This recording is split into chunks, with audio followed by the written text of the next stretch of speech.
Lord Arthur Savile's Crime and Other Stories by Oscar Wilde. Colophon Lord Arthur Savile's Crime and Other Stories was published in 1908 by Oscar Wilde. This ebook was produced for Standard eBooks by B. Timothy Keith and is based on a transcription produced in 1997 by David Price and distributed proofreaders for Project Gutenberg and on digital scans from the Internet Archive. The cover page is adapted from Dante Gabriel Rossetti, Theodore Watts Dunton, a painting completed in 1882 by Henry Treffry Dunn. The cover and title pages feature the League Spartan and Sots Mill Gaudy typefaces created in 2014 and 2009 by the League of Movable Type. This edition was released on June 26, 2025, 6:39 p.m. and is based on revision C 269209. The first edition of this ebook was released on November 20, 2020, 12:34 a.m. You can check for updates to this ebook, view its revision history, or download it for different e-reading systems at standardbooksorg/ebooks/oscarwilde/Lord Arthur Savile's Crime and Other Stories. The volunteer-driven Standard eBooks project relies on readers like you to submit typos, corrections, and other improvements. Anyone can contribute at Standard Booksorg. Uncopyright may you do good and not evil. May you find forgiveness for yourself and forgive others. May you share freely, never taking more than you give. Copyright pages exist to tell you that you can't do something. Unlike them, this uncopyright page exists to tell you that the writing and artwork in this ebook are believed to be in the United States public domain. That is, they are believed to be free of copyright restrictions in the United States. The United States public domain represents our collective cultural heritage, and items in it are free for anyone in the United States to do almost anything at all with, without having to get permission. Copyright laws are different all over the world, and the source text or artwork in this ebook may still be copyrighted in other countries. If you're not located in the United States, you must check your local laws before using this ebook. Standard eBooks makes no representations regarding the copyright status of the source text or artwork in this ebook in any country other than the United States. Non-authorship activities performed on items that are in the public domain, so-called sweat of the brow, work, don't create a new copyright. That means that nobody can claim a new copyright on an item that is in the public domain for, among other things, work like digitization, mock-up, or typography. Regardless, the contributors to this ebook release their contributions under the terms in the CC 01.0 Universal Public Domain dedication, thus dedicating to the worldwide public domain all of the work they've done on this ebook, including but not limited to metadata, the title page, imprint, colophon, this uncopyright, and any changes or enhancements to, or mock-up on, the original text and artwork. This dedication doesn't change the copyright status of the source text or artwork. We make this dedication in the interest of enriching our global cultural heritage, to promote free and libre culture around the world, and to give back to the unrestricted culture that has given all of us so much. Table of Contents Landmarks. In Notes Sonnet Roman 22, Right Sonnet Roman 26-1, Right Sonnet CXXVI 9, Right Sonnet CIX 14, Right Sonnet I-10, Right Sonnet Roman 2-3, Right Sonnet Roman 8-1, Right Sonnet Roman 22-6, Right Sonnet XCV-1. Right. Imprint. This ebook is the product of many hours of hard work by volunteers for Standard eBooks, and builds on the hard work of other literature lovers made possible by the public domain. This particular ebook is based on a transcription from Project Gutenberg and on digital scans from the Internet Archive. The source text and artwork in this ebook are believed to be in the United States public domain. That is, they are believed to be free of copyright restrictions in the United States. They may still be copyrighted in other countries, so users located outside of the United States must check their local laws before using this ebook. The creators of, and contributors to, this ebook dedicate their contributions to the worldwide public domain via the terms in the CC 01.0 Universal Public Domain dedication. For full license information, see the uncopyright at the end of this ebook. Standard eBooks is a volunteer-driven project that produces ebook editions of public domain literature using modern typography, technology, and editorial standards, and distributes them free of cost. You can download this and other ebooks carefully produced for true book lovers at Standard Booksorg. Lord Arthur Savile's Crime, A Study of Duty. It was Lady Windermere's last reception before Easter, and Bentinck House was even more crowded than usual. 6 cabinet ministers had come on from the Speaker's levee in their stars and ribbons. All the pretty women wore their smartest dresses, and at the end of the picture gallery stood the Princess Sophia of Karlsruhe, a heavy, taut-looking lady with tiny black eyes and wonderful emeralds, talking bad French at the top of her voice, and laughing immoderately at everything that was said to her. It was certainly a wonderful medley of people.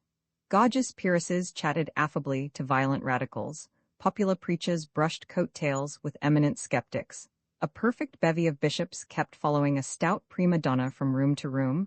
On the staircase stood several royal academicians, disguised as artists, and it was said that at one time the supper-room was absolutely crammed with geniuses. In fact, it was one of Lady Windermere's best nights, and the princess stayed till nearly 11:30. As soon as she had gone, Lady Windermere returned to the picture gallery, where a celebrated political economist was solemnly explaining the scientific theory of music to an indignant virtuoso from Hungary, and began to talk to the Duchess of Paisley. She looked wonderfully beautiful with her grand ivory throat, her large blue forget-me-not eyes, and her heavy coils of golden hair. Au pur they were, not that pale straw color that nowadays usurps the gracious name of gold, but such gold as is woven into sunbeams or hidden in strange amber, and they gave to her face something of the frame of a saint, with not a little of the fascination of a sinner. She was a curious psychological study. Early in life, she had discovered the important truth that nothing looks so like innocence as an indiscretion, and by a series of reckless escapades, half of them quite harmless, she had acquired all the privileges of a personality. She had more than once changed her husband. Indeed, Debrett credits her with 3 marriages, but as she had never changed her lover, the world had long ago ceased to talk scandal about her. She was now 40 years of age, childless, and with that inordinate passion for pleasure, which is the secret of remaining young. Suddenly she looked eagerly round the room, and said, in her clear contralto voice, "Where is my cheiromantist?" "Your what, Gladys?" exclaimed the Duchess, giving an involuntary start. "My cheiromantist, Duchess, I can't live without him at present." "Dear Gladys, you are always so original," murmured the Duchess, trying to remember what a cheiromantist really was, and hoping it was not the same as a cheropodist. "He comes to see my hand twice a week regularly," continued Lady Windermere, "and is most interesting about it." "Good heavens," said the Duchess to herself, "he is a sort of cheropodist after all. How very dreadful. I hope he is a foreigner at any rate. It wouldn't be quite so bad then. I must certainly introduce him to you." "Introduce him?" cried the Duchess. "You don't mean to say he is here?" And she began looking about for a small tortoise-shell fan and a very tattered lace shawl, so as to be ready to go at a moment's notice. "Of course he is here. I would not dream of giving a party without him. He tells me I have a pure psychic hand, and that if my thumb had been the least little bit shorter, I should have been a confirmed pessimist and gone into a convent." "Oh, I see," said the Duchess, feeling very much relieved. "He tells fortunes, I suppose?" "And misfortunes, too," answered Lady Windermere, "any amount of them. Next year, for instance, I am in great danger, both by land and sea, so I am going to live in a balloon and draw up my dinner in a basket every evening. It is all written down on my little finger, or on the palm of my hand, I forget which. But surely that is tempting Providence, Gladys." "My dear Duchess, surely Providence can resist temptation by this time. I think everyone should have their hands told once a month, so as to know what not to do. Of course, one does it all the same, but it is so pleasant to be warned. Now if someone doesn't go and fetch Mr. Podgers at once, I shall have to go myself." "Let me go, Lady Windermere," said a tall, handsome young man, who was standing by, listening to the conversation with an amused smile. "Thanks so much, Lord Arthur, but I am afraid you wouldn't recognize him." "If he is as wonderful as you say, Lady Windermere, I couldn't well miss him. Tell me what he is like, and I'll bring him to you at once." "Well, he is not a bit like a cheiromantist. I mean, he is not mysterious or esoteric or romantic-looking. He is a little stout man, with a funny, bald head and great gold-rimmed spectacles, something between a family doctor and a country attorney. I'm really very sorry, but it is not my fault. People are so annoying. All my pianists look exactly like poets, and all my poets look exactly like pianists. And I remember last season asking a most dreadful conspirator to dinner, a man who had blown up ever so many people, and always wore a coat of mail, and carried a dagger up his shirt sleeve. And do you know that when he came, he looked just like a nice old clergyman and cracked jokes all the evening. Of course, he was very amusing and all that, but I was awfully disappointed. And when I asked him about the coat of mail, he only laughed and said it was far too cold to wear in England. Ah, here is Mr. Podges. Now, Mr. Podges, I want you to tell the Duchess of Paisley's hand. Duchess, you must take your glove off. No, not the left hand, the other. Dear Gladys, I really don't think it is quite right, said the Duchess, feebly unbuttoning a rather soiled kid glove. Nothing interesting ever is, said Lady Windermere. On a fete le monde ainsi, but I must introduce you. Duchess, this is Mr. Podges, my pet cheiromantist. Mr. Podges, this is the Duchess of Paisley, and if you say that she has a larger mountain of the moon than I have, I will never believe in you again. I am sure, Gladys, there is nothing of the kind in my hand, said the Duchess gravely. Your Grace is quite right, said Mr. Podges, glancing at the little fat hand with its short square fingers. The mountain of the moon is not developed. The line of life, however, is excellent. Kindly bend the wrist. Thank you. 3 distinct lines on the recette. You will live to a great age, Duchess, and be extremely happy. Ambition, very moderate. Line of intellect, not exaggerated. Line of heart. Now, do be indiscreet, Mr. Podges, cried Lady Windermere. Nothing would give me greater pleasure, said Mr. Podges, bowing, if the Duchess ever had been, but I am sorry to say that I see great permanence of affection, combined with a strong sense of duty. Pray go on, Mr. Podges, said the Duchess, looking quite pleased. Economy is not the least of your Grace's virtues, continued Mr. Podges, and Lady Windermere went off into fits of laughter. Economy is a very good thing, remarked the Duchess complacently. When I married Paisley, he had 11 castles and not a single house fit to live in. And now he has 12 houses and not a single castle, cried Lady Windermere. Well, my dear, said the Duchess, I like comfort, said Mr. Podges, and modern improvements and hot water laid on in every bedroom. Your Grace is quite right. Comfort is the only thing our civilization can give us. You have told the Duchess's character admirably, Mr. Podges, and now you must tell Lady Flora's. And in answer to a nod from the smiling hostess, a tall girl, with sandy Scotch hair and high shoulder blades, stepped awkwardly from behind the sofa and held out a long, bony hand with spatulate fingers. Ah, a pianist? I see, said Mr. Podges, an excellent pianist, but perhaps hardly a musician. Very reserved, very honest, and with a great love of animals. Quite true, exclaimed the Duchess, turning to Lady Windermere. Absolutely true. Flora keeps 24 collie dogs at McCloskey and would turn our town house into a menagerie if her father would let her. Well, that is just what I do with my house every Thursday evening, cried Lady Windermere, laughing. Only I like lions better than collie dogs. You're one mistake, Lady Windermere, said Mr. Podges with a pompous bow. If a woman can't make her mistakes charming, she is only a female, was the answer. But you must read some more hands for us. Come, Sir Thomas, show Mr. Podges yours. And a genial-looking old gentleman in a white waistcoat came forward and held out a thick, rugged hand with a very long third finger.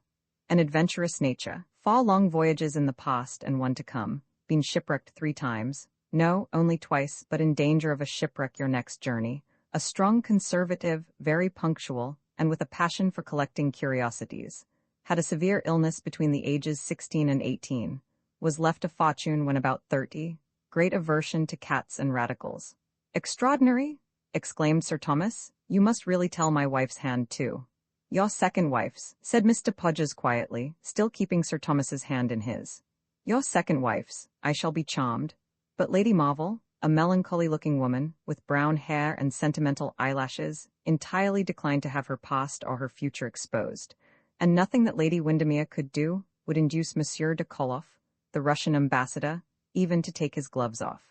In fact, many people seemed afraid to face the odd little man with his stereotyped smile, his gold spectacles, and his bright, beady eyes, and when he told poor Lady Firma, right out before everyone, that she did not care a bit for music, but was extremely fond of musicians, it was generally felt that chiromancy was a most dangerous science, and one that ought not to be encouraged, except in a tete-a-tete.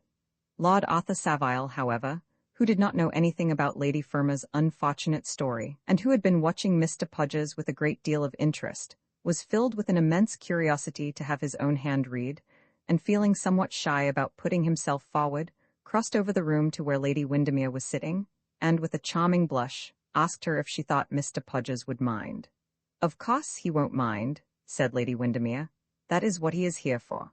All my lions, Lord Arthur, are performing lions, and jump through hoops whenever I ask them, but I must warn you beforehand that I shall tell Savile everything. She is coming to lunch with me tomorrow to talk about bonnets, and if Mr. Podges finds out that you have a bad temper, or a tendency to gout, or a wife living in Bayswater, I shall certainly let her know all about it. Lord Arthur smiled and shook his head. I am not afraid, he answered. Savile knows me as well as I know her. Ah, I am a little sorry to hear you say that. The proper basis for marriage is a mutual misunderstanding. No, I am not at all cynical. I have merely got experience, which, however, is very much the same thing. Mr. Podges, Lord Arthur Savile is dying to have his hand read. Don't tell him that he is engaged to one of the most beautiful girls in London, because that appeared in the Morning Post a month ago. Dear Lady Windermere, cried the Marchioness of Jedburgh, do let Mr. Podges stay here a little longer. He has just told me I should go on the stage, and I am so interested. If he has told you that, Lady Jedburgh, I shall certainly take him away. Come over at once, Mr. Podges, and read Lord Arthur's hand. Well, said Lady Jedburgh, making a little mow as she rose from the sofa, if I am not to be allowed to go on the stage, I must be allowed to be part of the audience at any rate. Of course, we are all going to be part of the audience, said Lady Windermere. And now, Mr. Podges, be sure and tell us something nice. Lord Arthur is one of my special favorites. But when Mr. Podges saw Lord Arthur's hand he grew curiously pale, and said nothing. A shudder seemed to pass through him, and his great bushy eyebrows twitched convulsively, in an odd, irritating way they had when he was puzzled. Then some huge beads of perspiration broke out on his yellow forehead, like a poisonous dew, and his fat fingers grew cold and clammy. Lord Arthur did not fail to notice these strange signs of agitation, and for the first time in his life, he himself felt fear. His impulse was to rush from the room, but he restrained himself. It was better to know the worst, whatever it was, than to be left in this hideous uncertainty. I am waiting, Mr. Podges, he said. We are all waiting, cried Lady Windermere, in her quick, impatient manner, but the cheiromantist made no reply. I believe Arthur is going on the stage, said Lady Jedburgh, and that, after your scolding, Mr. Podges is afraid to tell him so. Suddenly, Mr. Podges dropped Lord Arthur's right hand and seized hold of his left, bending down so low to examine it that the gold rims of his spectacles seemed almost to touch the palm. For a moment his face became a white mask of horror, but he soon recovered his sang-froid, and looking up at Lady Windermere, said with a forced smile, It is the hand of a charming young man. Of course it is, answered Lady Windermere, but will he be a charming husband? That is what I want to know. All charming young men are, said Mr. Podges. I don't think a husband should be too fascinating, murmured Lady Jedburgh pensively. It is so dangerous. My dear child, they never are too fascinating, cried Lady Windermere. But what I want are details. Details are the only things that interest. What is going to happen to Lord Arthur? Well, within the next few months Lord Arthur will go a voyage. Oh yes, his honeymoon, of course, and lose a relative. Not his sister, I hope, said Lady Jedburgh in a piteous tone of voice. Certainly not his sister, answered Mr. Podges with a deprecating wave of the hand, a distant relative merely. Well, I am dreadfully disappointed, said Lady Windermere. I have absolutely nothing to tell Savile tomorrow. No one cares about distant relatives nowadays. They went out of fashion years ago. However, I suppose she had better have a black silk by her. It always does for church, you know. And now let us go to supper. They are sure to have eaten everything up, but we may find some hot soup. Francois used to make excellent soup once, but he is so agitated about politics at present that I never feel quite certain about him. I do wish General Boulanger would keep quiet. Duchess, I am sure you are tired. Not at all, dear Gladys, answered the Duchess, waddling towards the door. I have enjoyed myself immensely, and the cheirapodist, I mean the cheiromantist, is most interesting. Flora, where can my tortoise-shell fan be? Oh, thank you, Sir Thomas, so much. And my lace shawl, Flora? Oh, thank you, Sir Thomas, very kind, I'm sure. And the worthy creature finally managed to get downstairs without dropping her scent bottle more than twice. All this time, Lord Arthur Savile had remained standing by the fireplace, with the same feeling of dread over him, the same sickening sense of coming evil. He smiled sadly at his sister, as she swept past him on Lord Plymdale's arm, looking lovely in her pink brocade and pearls, and he hardly heard Lady Windermere when she called to him to follow her. He thought of Sybil Merton, and the idea that anything could come between them made his eyes dim with tears. Looking at him, one would have said that Nemesis had stolen the shield of Pallas and shown him the Gorgon's head. He seemed turned to stone, and his face was like marble in its melancholy. He had lived the delicate and luxurious life of a young man of birth and fortune, a life exquisite in its freedom from sordid care, its beautiful boyish insouciance, and now for the first time he became conscious of the terrible mystery of destiny, of the awful meaning of doom. How mad and monstrous it all seemed. Could it be that written on his hand, in characters that he could not read himself, but that another could decipher, was some fearful secret of sin, some blood-red sign of crime? Was there no escape possible?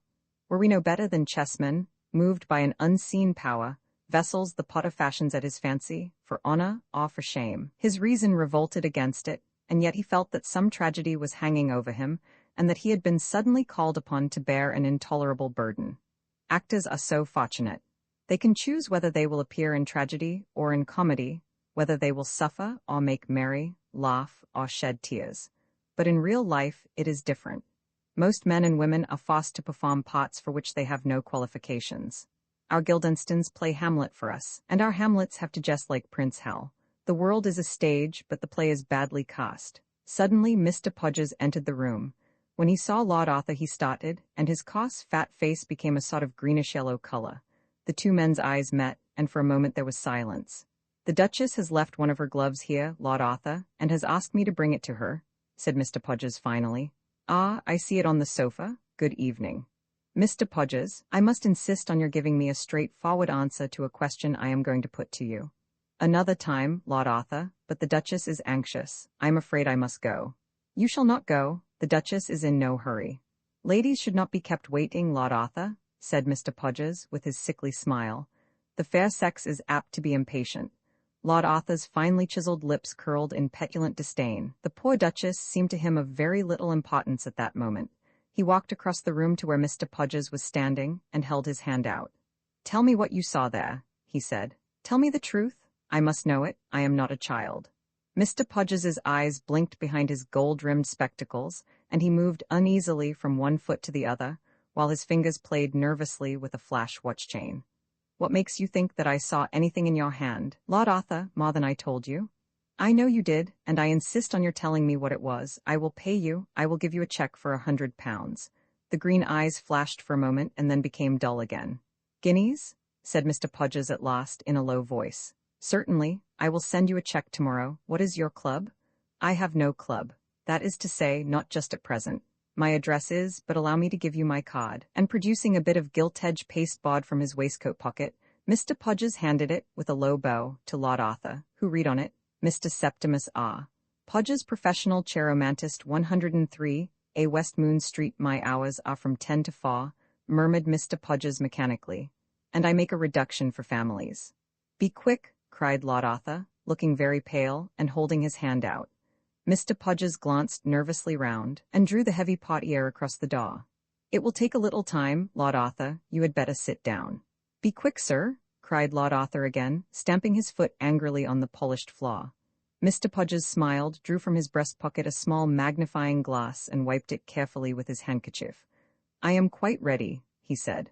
Roman 2 10 minutes later, with face blanched by terror, and eyes wild with grief, Lord Arthur Savile rushed from Bentinck House, crushing his way through the crowd of fur-coated footmen that stood round the large striped awning, and seeming not to see or hear anything. The night was bitter cold, and the gas lamps round the square flared and flickered in the keen wind, but his hands were hot with fever, and his forehead burned like fire. On and on he went, almost with the gait of a drunken man. A policeman looked curiously at him as he passed, and a beggar, who slouched from an archway to ask for alms, grew frightened, seeing misery greater than his own. Once he stopped under a lamp and looked at his hands. He thought he could detect the stain of blood already upon them, and a faint cry broke from his trembling lips. Murder? That is what the cheiromantist had seen there. Murder? The very night seemed to know it, and the desolate wind to howl it in his ear. The dark corners of the streets were full of it. It grinned at him from the roofs of the houses. First he came to the park, whose sombre woodland seemed to fascinate him. He leaned wearily up against the railings, cooling his brow against the wet metal, and listening to the tremulous silence of the trees. "Murder? Murder?" he kept repeating, as though iteration could dim the horror of the word. The sound of his own voice made him shudder, yet he almost hoped that echo might hear him and wake the slumbering city from its dreams. He felt a mad desire to stop the casual passerby, and tell him everything. Then he wandered across Oxford Street into narrow, shameful alleys. Two women with painted faces mocked at him as he went by. From a dark courtyard came a sound of oaths and blows, followed by shrill screams, and huddled upon a damp doorstep, he saw the crook-backed forms of poverty and eld. A strange pity came over him.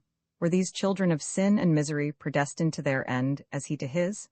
Were they, like him, merely the puppets of a monstrous show? And yet it was not the mystery, but the comedy of suffering that struck him. Its absolute uselessness, its grotesque want of meaning.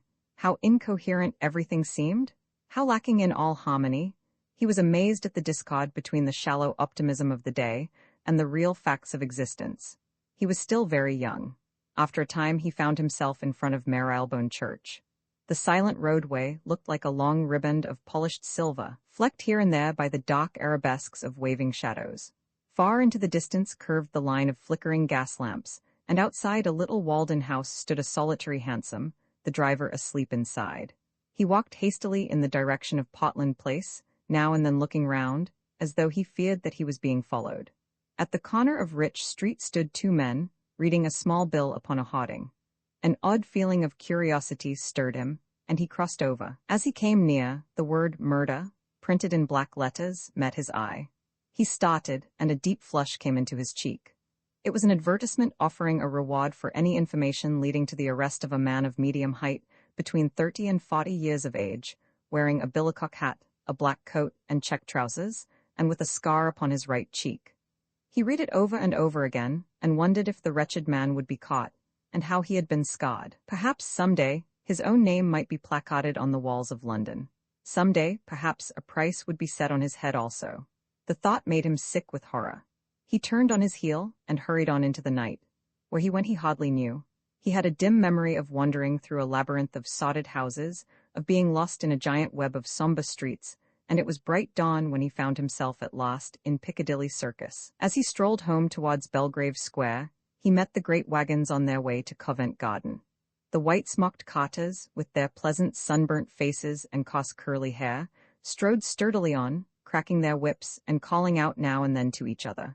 On the back of a huge grey horse, the leader of a jangling team, sat a chubby boy, with a bunch of primroses in his battered hat, keeping tight hold of the mane with his little hands, and laughing. And the great piles of vegetables looked like masses of jade against the morning sky, like masses of green jade against the pink petals of some marvelous rose. Lord Arthur felt curiously affected. He could not tell why. There was something in the dawn's delicate loveliness that seemed to him inexpressibly pathetic, and he thought of all the days that break in beauty and that set in storm. These rustics, too, with their rough, good-humored voices and their nonchalant ways, what a strange London they saw. A London free from the sin of night and the smoke of day, a pallid, ghost-like city, a desolate town of tombs. He wondered what they thought of it, and whether they knew anything of its splendor and its shame, of its fierce, fiery-colored joys and its horrible hunger, of all it makes and mars from morn to eve. Probably it was to them merely a mart where they brought their fruits to sell, and where they tarried for a few hours at most, leaving the streets still silent, the houses still asleep. It gave him pleasure to watch them as they went by. Rude as they were, with their heavy, hobnailed shoes and their awkward gait, they brought a little of a ready with them. He felt that they had lived with nature, and that she had taught them peace. He envied them all that they did not know. By the time he had reached Belgrave Square, the sky was a faint blue, and the birds were beginning to twitter in the gardens. Roman 3, when Lord Arthur woke, it was 12 o'clock, and the midday sun was streaming through the ivory silk curtains of his room. He got up and looked out of the window.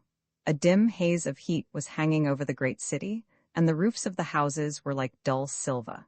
In the flickering green of the square below, some children were flitting about like white butterflies, and the pavement was crowded with people on their way to the park. Never had life seemed lovelier to him. Never had the things of evil seemed more remote. Then his valet brought him a cup of chocolate on a tray. After he had drunk it, he drew aside a heavy portiere of peach-colored plush and passed into the bathroom. The light stole softly from above, through thin slabs of transparent onyx, and the water in the marble tank glimmered like a moonstone. He plunged hastily in, till the cool ripples touched throat and hair, and then dipped his head right under, as though he would have wiped away the stain of some shameful memory. When he stepped out, he felt almost at peace.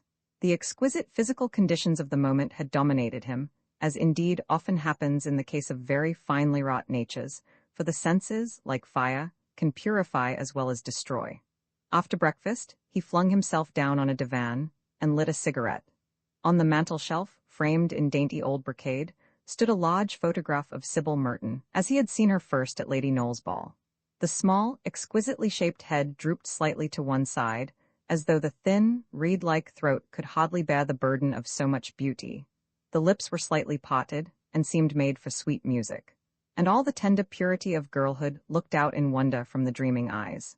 With her soft, clinging dress of crêpe de chine, and her large, leaf-shaped fan, she looked like one of those delicate little figures men find in the olive woods near Tanagra, and there was a touch of Greek grace in her pose and attitude. Yet she was not petite.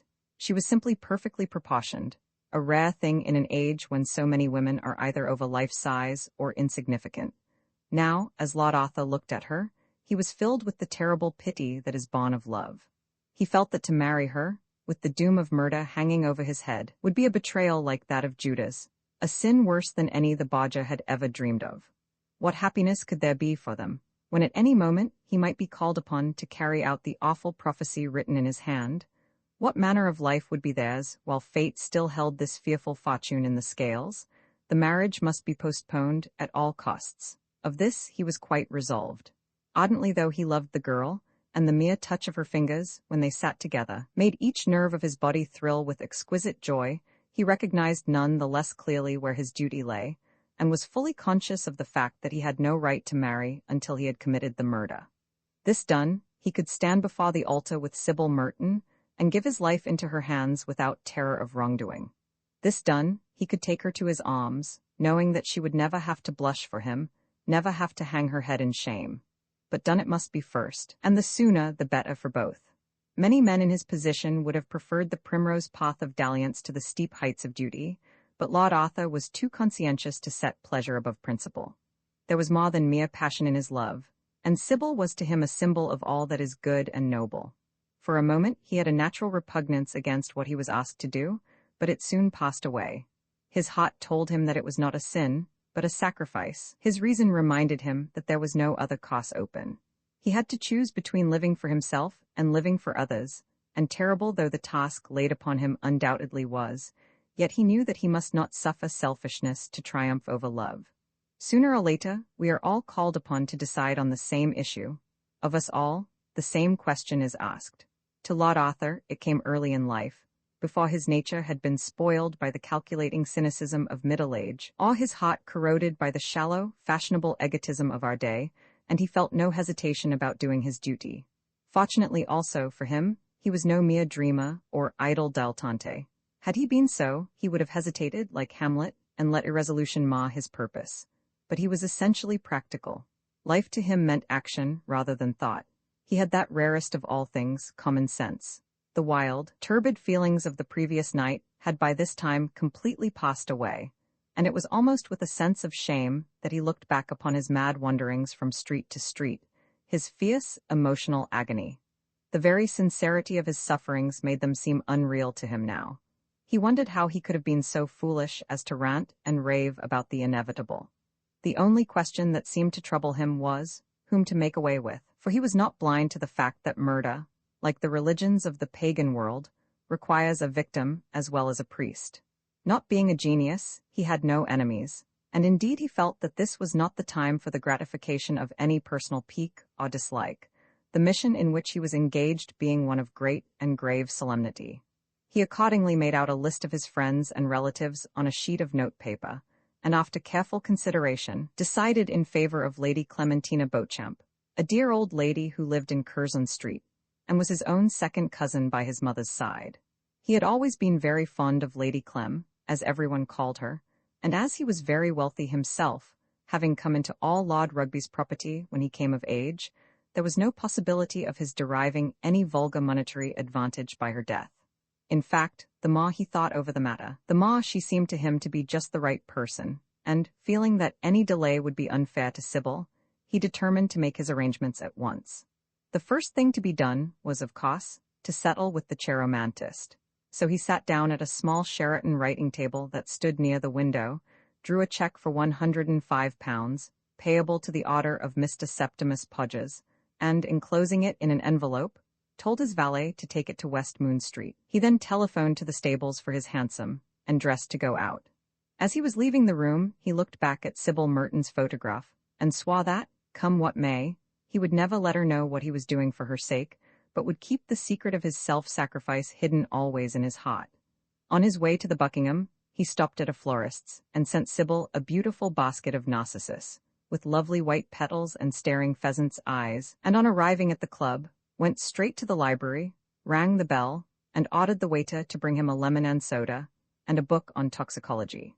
He had fully decided that poison was the best means to adopt in this troublesome business. Anything like personal violence was extremely distasteful to him, and besides, he was very anxious not to murder Lady Clementina in any way that might attract public attention, as he hated the idea of being lionized at Lady Windermere's, or seeing his name figuring in the paragraphs of vulgar society newspapers. He had also to think of Sybil's father and mother, who were rather old-fashioned people, and might possibly object to the marriage if there was anything like a scandal, though he felt certain that if he told them the whole facts of the case they would be the very first to appreciate the motives that had actuated him. He had every reason, then, to decide in favor of poison. It was safe, sure, and quiet, and did away with any necessity for painful scenes, to which, like most Englishmen, he had a rooted objection. Of the science of poisons, however, he knew absolutely nothing, and as the waiter seemed quite unable to find anything in the library but Ruff's Guide and Bailey's Magazine, he examined the bookshelves himself, and finally came across a handsomely bound edition of the Pharmacopoeia and a copy of Erskine's Toxicology, edited by Sir Matthew Reed, the president of the Royal College of Physicians, and one of the oldest members of the Buckingham, having been elected in mistake for somebody else. A contretemps that so enraged the committee that when the real man came up, they blackballed him unanimously. Lord Arthur was a good deal puzzled at the technical terms used in both books, and had begun to regret that he had not paid more attention to his classics at Oxford, when in the second volume of Erskine, he found a very interesting and complete account of the properties of aconitine, written in fairly clear English. It seemed to him to be exactly the poison he wanted. It was swift, indeed, almost immediate in its effect, perfectly painless, and when taken in the form of a gelatine capsule, the mode recommended by Sir Matthew, not by any means unpalatable. He accordingly made a note upon his shirt cuff of the amount necessary for a fatal dose, put the books back in their places, and strolled up St. James's Street to Pessel and Humby's, the great chemists. Mr. Pessel, who always attended personally on the aristocracy, was a good deal surprised at the order, and in a very deferential manner murmured something about a medical certificate being necessary. However, as soon as Lord Arthur explained to him that it was for a large Norwegian mastiff that he was obliged to get rid of, as it showed signs of incipient rabies, and had already bitten the coachman twice in the calf of the leg, he expressed himself as being perfectly satisfied, complimented Lord Arthur on his wonderful knowledge of toxicology, and had the prescription made up immediately. Lord Arthur put the capsule into a pretty little silver bonbonniere that he saw in a shop window in Bond Street, threw away Pessel and Hamby's ugly pill-box, and drove off at once to Lady Clementina's. "Well, Monsieur le Mauvais Sujet," cried the old lady as he entered the room, "why haven't you been to see me all this time?" "My dear Lady Clem, I never have a moment to myself," said Lord Arthur, smiling. "I suppose you mean that you go about all day long with Miss Sybil Merton, buying chiffons and talking nonsense? I cannot understand why people make such a fuss about being married. In my day, we never dreamed of billing and cooing in public, or in private for that matter. I assure you I have not seen Sybil for 24 hours, Lady Clem. As far as I can make out, she belongs entirely to her milliners. Of course, that is the only reason you come to see an ugly old woman like myself. I wonder you men don't take warning. On a fete des folies pour moi, and here I am, a poor rheumatic creature with a false front and a bad temper. Why, if it were not for dear Lady Johnson, who sends me all the worst French novels she can find, I don't think I could get through the day. Doctors are no use at all, except to get fees out of one. They can't even cure my heartburn. I have brought you a cure for that, Lady Clem," said Lord Arthur gravely. "It is a wonderful thing, invented by an American." "I don't think I like American inventions, Arthur. I am quite sure I don't. I read some American novels lately, and they were quite nonsensical." "Oh, but there is no nonsense at all about this, Lady Clem. I assure you it is a perfect cure. You must promise to try it." And Lord Arthur brought the little box out of his pocket and handed it to her. "Well, the box is charming, Arthur. Is it really a present? That is very sweet of you. And is this the wonderful medicine? It looks like a bonbon. I'll take it at once." "Good heavens, Lady Clem," cried Lord Arthur, catching hold of her hand.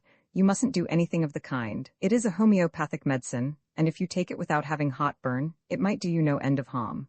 Wait till you have an attack and take it then. You will be astonished at the result." "I should like to take it now," said Lady Clementina, holding up to the light the little transparent capsule with its floating bubble of liquid aconitine. "I am sure it is delicious. The fact is that though I hate doctors, I love medicines. However, I'll keep it till my next attack." "And when will that be?" asked Lord Arthur eagerly. "Will it be soon?" "I hope not for a week. I had a very bad time yesterday morning with it, but one never knows." "You are sure to have one before the end of the month then, Lady Clem?" "I am afraid so. But how sympathetic you are today, Arthur. Really, Sybil has done you a great deal of good. And now you must run away, for I am dining with some very dull people, who won't talk scandal, and I know that if I don't get my sleep now, I shall never be able to keep awake during dinner. Goodbye, Arthur, give my love to Sybil, and thank you so much for the American medicine. You won't forget to take it, Lady Clem, will you?" said Lord Arthur, rising from his seat.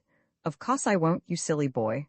I think it is most kind of you to think of me, and I shall write and tell you if I want any more." Lord Arthur left the house in high spirits, and with a feeling of immense relief. That night he had an interview with Sybil Merton. He told her how he had been suddenly placed in a position of terrible difficulty, from which neither honor nor duty would allow him to recede. He told her that the marriage must be put off for the present, as until he had got rid of his fearful entanglements, he was not a free man. He implored her to trust him, and not to have any doubts about the future. Everything would come right, but patience was necessary. The scene took place in the conservatory of Mr. Merton's house, in Park Lane, where Lord Arthur had dined as usual. Sybil had never seemed more happy, and for a moment Lord Arthur had been tempted to play the coward's part, to write to Lady Clementina for the pill, and to let the marriage go on as if there was no such person as Mr. Podges in the world. His better nature, however, soon asserted itself, and even when Sybil flung herself weeping into his arms, he did not falter. The beauty that stirred his senses had touched his conscience also. He felt that to wreck so fair a life for the sake of a few months' pleasure would be a wrong thing to do. He stayed with Sybil till nearly midnight, comforting her and being comforted in turn, and early the next morning he left for Venice, after writing a manly, firm letter to Mr. Merton about the necessary postponement of the marriage. Roman 4 in Venice, he met his brother, Lord Surbiton, who happened to have come over from Corfu in his yacht. The two young men spent a delightful fortnight together. In the morning they rode on the Lido, or glided up and down the green canals in their long black gondola. In the afternoon they usually entertained visitors on the yacht, and in the evening they dined at Florian's and smoked innumerable cigarettes on the piazza. Yet somehow Lord Arthur was not happy. Every day he studied the obituary column in the Times, expecting to see a notice of Lady Clementina's death, but every day he was disappointed. He began to be afraid that some accident had happened to her, and often regretted that he had prevented her taking the aconitine when she had been so anxious to try its effect. Sybil's letters, too, though full of love and trust and tenderness, were often very sad in their tone, and sometimes he used to think that he was parted from her forever. After a fortnight, Lord Surbiton got bored with Venice, and determined to run down the coast to Ravenna, as he heard that there was some capital cock-shooting in the Pintum. Lord Arthur at first refused absolutely to come, but Surbiton, of whom he was extremely fond, finally persuaded him that if he stayed at Danieli's by himself, he would be moped to death, and on the morning of the 15th they started, with a strong north-east wind blowing and a rather choppy sea. The spot was excellent, and the free, open-air life brought the colour back to Lord Arthur's cheek, but about the 22nd he became anxious about Lady Clementina, and, in spite of Surbiton's remonstrances, came back to Venice by train. As he stepped out of his gondola onto the hotel steps, the proprietor came forward to meet him with a sheaf of telegrams. Lord Arthur snatched them out of his hand and tore them open. Everything had been successful.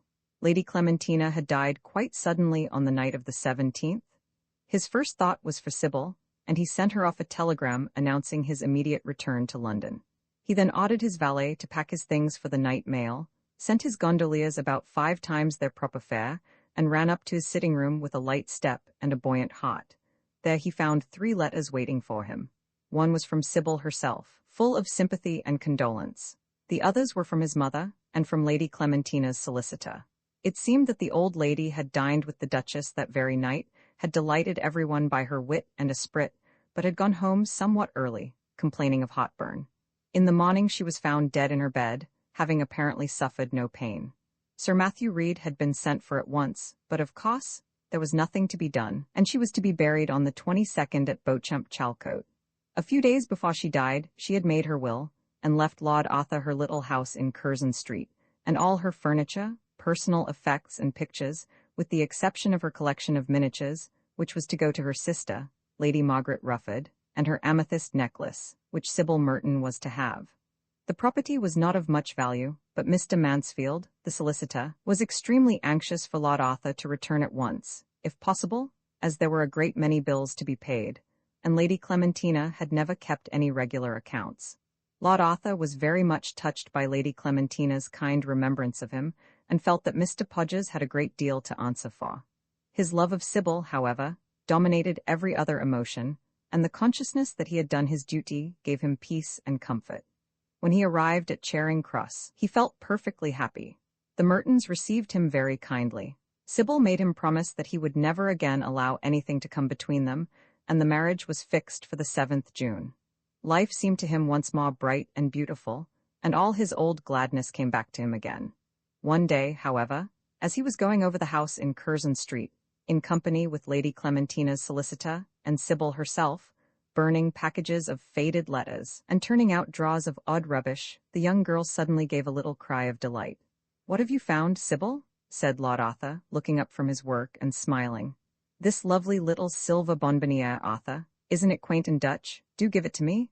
I know amethysts won't become me till I am over 80. It was the box that had held the aconitine.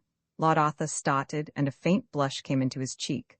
He had almost entirely forgotten what he had done, and it seemed to him a curious coincidence that Sybil, for whose sake he had gone through all that terrible anxiety, should have been the first to remind him of it. "Of course you can have it, Sybil. I gave it to poor Lady Clem myself." "Oh, thank you, Arthur. And may I have the bonbon too? I had no notion that Lady Clementina liked sweets. I thought she was far too intellectual." Lord Arthur grew deadly pale, and a horrible idea crossed his mind. "Bonbon, Sybil, what do you mean?" he said in a slow, hoarse voice.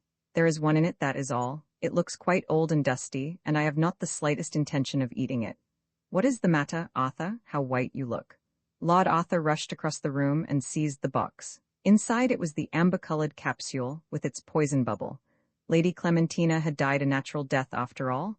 The shock of the discovery was almost too much for him. He flung the capsule into the fire and sank on the sofa with a cry of despair.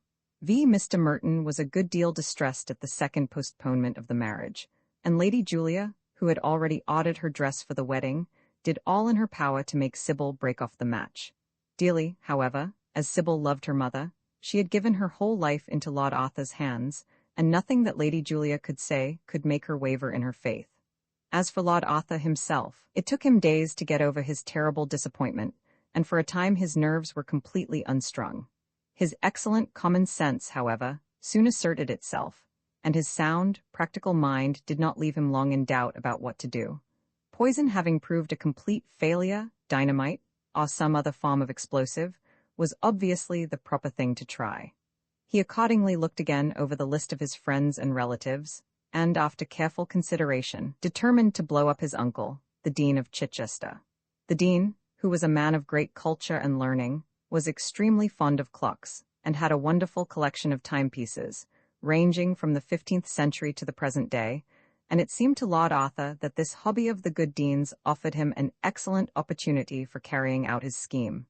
Where to procure an explosive machine was, of course, quite another matter. The London Directory gave him no information on the point, and he felt that there was very little use in going to Scotland Yard about it, as they never seemed to know anything about the movements of the dynamite faction till after an explosion had taken place, and not much even then.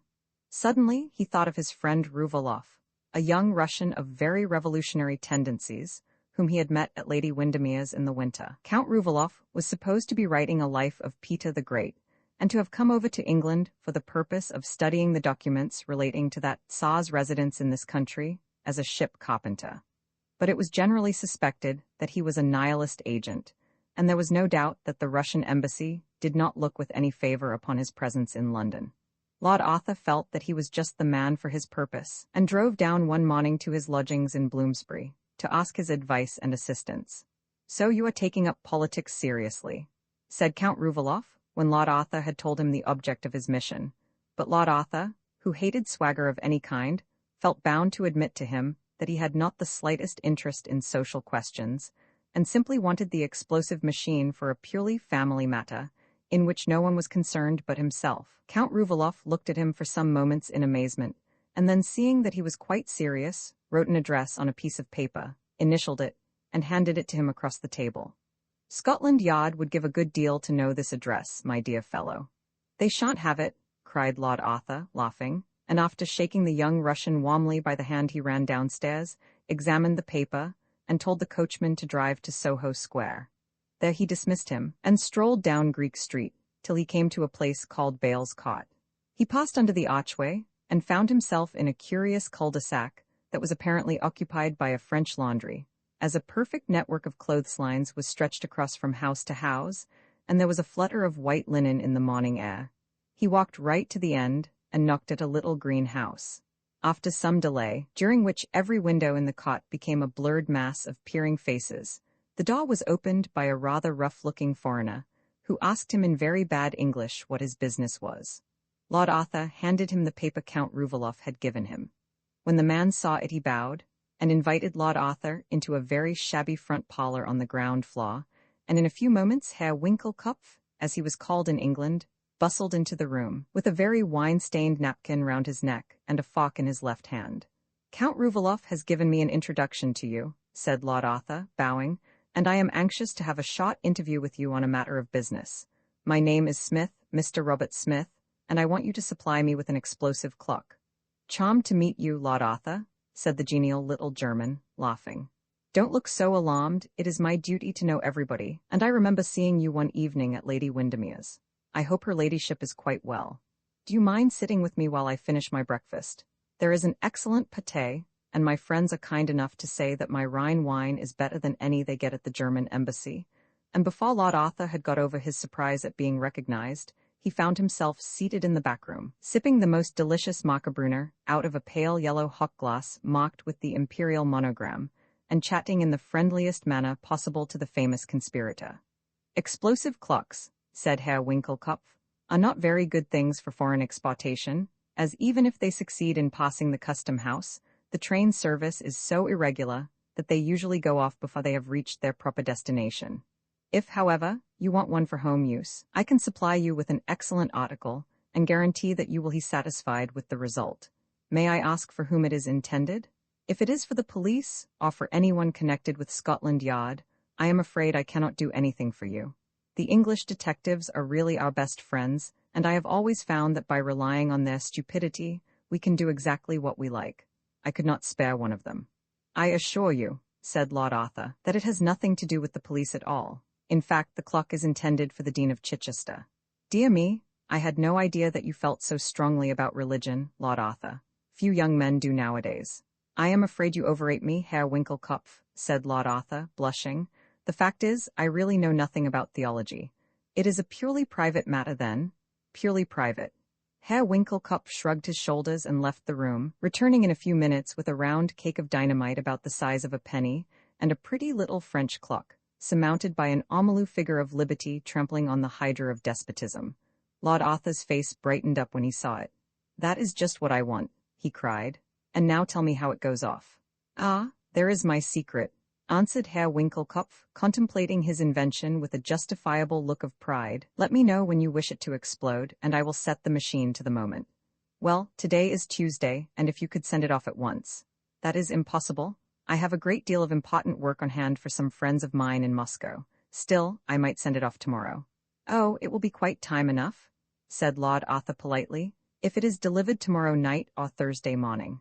For the moment of the explosion, say Friday at noon exactly. The Dean is always at home at that hour."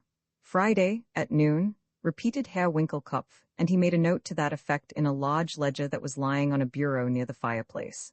"And now," said Lord Arthur, rising from his seat. "Pray let me know how much I am in your debt." "It is such a small matter, Lord Arthur, that I do not care to make any charge. The dynamite comes to 7 and 6pence, the clock will be £3.10, and the carriage about 5 shillings. I am only too pleased to oblige any friend of Count Rouvaloff's.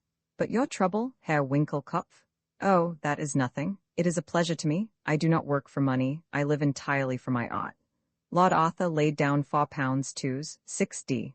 On the table, thanked the little German for his kindness, and having succeeded in declining an invitation to meet some anarchists at a meat tea on the following Saturday, left the house and went off to the park. For the next 2 days, he was in a state of the greatest excitement, and on Friday at 12 o'clock, he drove down to the Buckingham to wait for news. All the afternoon, the stolid hall porter kept posting up telegrams from various parts of the country, giving the results of horse races, the verdicts in divorce suits, the state of the weather, and the like, while the tape ticked out wearisome details about an all-night sitting in the House of Commons and a small panic on the Stock Exchange. At 4 o'clock, the evening papers came in, and Lord Arthur disappeared into the library with the Pall Mall, the St. James's, the Globe, and the Echo, to the immense indignation of Colonel Goodchild, who wanted to read the reports of a speech he had delivered that morning at the Mansion House on the subject of South African missions, and the advisability of having black bishops in every province, and for some reason or other had a strong prejudice against the evening news. None of the papers, however, contained even the slightest allusion to Chichester, and Lord Arthur felt that the attempt must have failed. It was a terrible blow to him, and for a time he was quite unnerved. Herr Winkelkopf, whom he went to see the next day, was full of elaborate apologies, and offered to supply him with another clock free of charge, or with a case of nitroglycerine bombs at cost price, but he had lost all faith in explosives, and Herr Winkelkopf himself acknowledged that everything is so adulterated nowadays that even dynamite can hardly be got in a pure condition.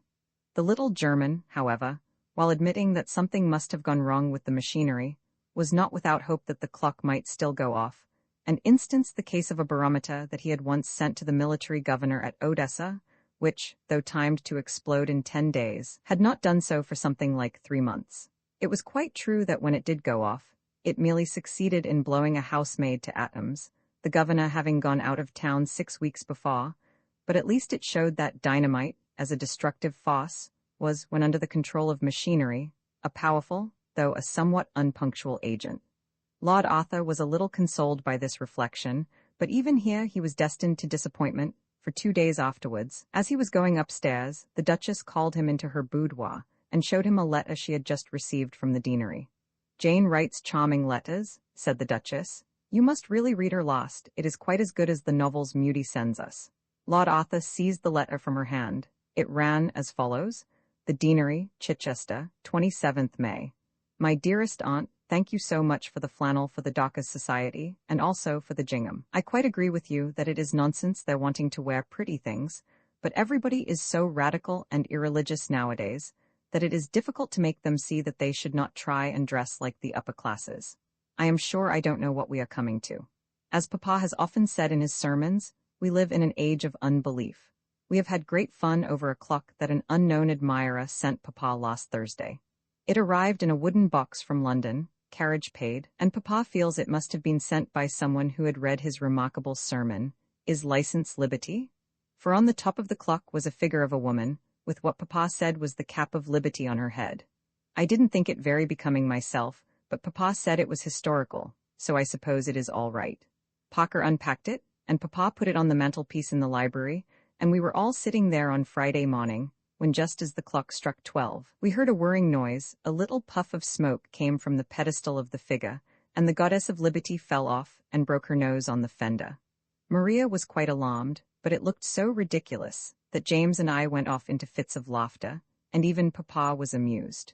When we examined it, we found it was a sort of alarm clock, and that if you set it to a particular hour, and put some gunpowder and a cap under a little hammer, it went off whenever you wanted. Papa said it must not remain in the library, as it made a noise, so Reggie carried it away to the schoolroom, and does nothing but have small explosions all day long. Do you think Arthur would like one for a wedding present? I suppose they are quite fashionable in London. Papa says they should do a great deal of good, as they show that liberty can't last, but must fall down. Papa says liberty was invented at the time of the French Revolution. How awful it seems. I have now to go to the docks, where I will read them your most instructive letter. How true, dear aunt, your idea is, that in their rank of life, they should wear what is unbecoming. I must say it is absurd, their anxiety about dress, when there are so many more important things in this world, and in the next. I am so glad your flowered poplin turned out so well, and that your lace was not torn. I am wearing my yellow satin, that you so kindly gave me, at the bishop's on Wednesday, and think it will look all right. Would you have bows or not? Jennings says that everyone wears bows now, and that the underskirt should be frilled. Reggie has just had another explosion, and Papa has ordered the clock to be sent to the stables. I don't think Papa likes it so much as he did at first, though he is very flattered at being sent such a pretty and ingenious toy. It shows that people read his sermons and profit by them. Papa sends his love, in which James and Reggie and Maria all unite, and hoping that Uncle Cecil's gout is better, believe me, dear aunt, ever your affectionate niece, Jane Percy. P.S. Do tell me about the bows. Jennings insists they are the fashion. Lord Arthur looked so serious and unhappy over the letter that the Duchess went into fits of laughter. My dear Arthur, she cried, I shall never show you a young lady's letter again. But what shall I say about the clock? I think it is a capital invention, and I should like to have one myself. I don't think much of them, said Lord Arthur, with a sad smile, and after kissing his mother, he left the room. When he got upstairs, he flung himself on a sofa, and his eyes filled with tears. He had done his best to commit this murder, but on both occasions he had failed, and through no fault of his own. He had tried to do his duty, but it seemed as if destiny herself had turned traitor. He was oppressed with the sense of the barrenness of good intentions, of the futility of trying to be fine. Perhaps it would be better to break off the marriage altogether. Sybil would suffer, it is true, but suffering could not really mar a nature so noble as hers. As for himself, what did it matter? There is always some war in which a man can die, some cause to which a man can give his life, and as life had no pleasure for him, so death had no terror. Let destiny work out his doom. He would not stir to help her. At 7:30 he dressed and went down to the club. Surbiton was there with a party of young men, and he was obliged to dine with them. Their trivial conversation and idle jests did not interest him, and as soon as coffee was brought, he left them, inventing some engagement in order to get away. As he was going out of the club, the hall porter handed him a letter. It was from Herr Winkelkopf, asking him to call down the next evening and look at an explosive umbrella that went off as soon as it was opened. It was the very latest invention, and had just arrived from Geneva. He tore the letter up into fragments. He had made up his mind not to try any more experiments. Then he wandered down to the Thames embankment and sat for hours by the river. The moon peered through a mane of tawny clouds, as if it were a lion's eye, and innumerable stars spangled the hollow vault, like gold dust powdered on a purple dome.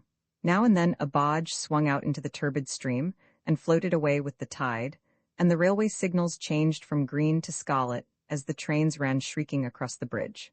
After some time, 12 o'clock boomed from the tall tower at Westminster, and at each stroke of the sonorous bell the night seemed to tremble. Then the railway lights went out, one solitary lamp left gleaming like a large ruby on a giant mast, and the roar of the city became fainter. At 2 o'clock he got up and strolled towards Blackfriars. How unreal everything looked, how like a strange dream. The houses on the other side of the river seemed built out of darkness. One would have said that silver and shadow had fashioned the world anew. The huge dome of St. Paul's loomed like a bubble through the dusky air. As he approached Cleopatra's Needle, he saw a man leaning over the parapet, and as he came nearer, the man looked up, the gaslight falling full upon his face. It was Mr. Podges, the cheiromantist. No one could mistake the fat, flabby face, the gold-rimmed spectacles, the sickly, feeble smile, the sensual mouth. Lord Arthur stopped. A brilliant idea flashed across him, and he stole softly up behind.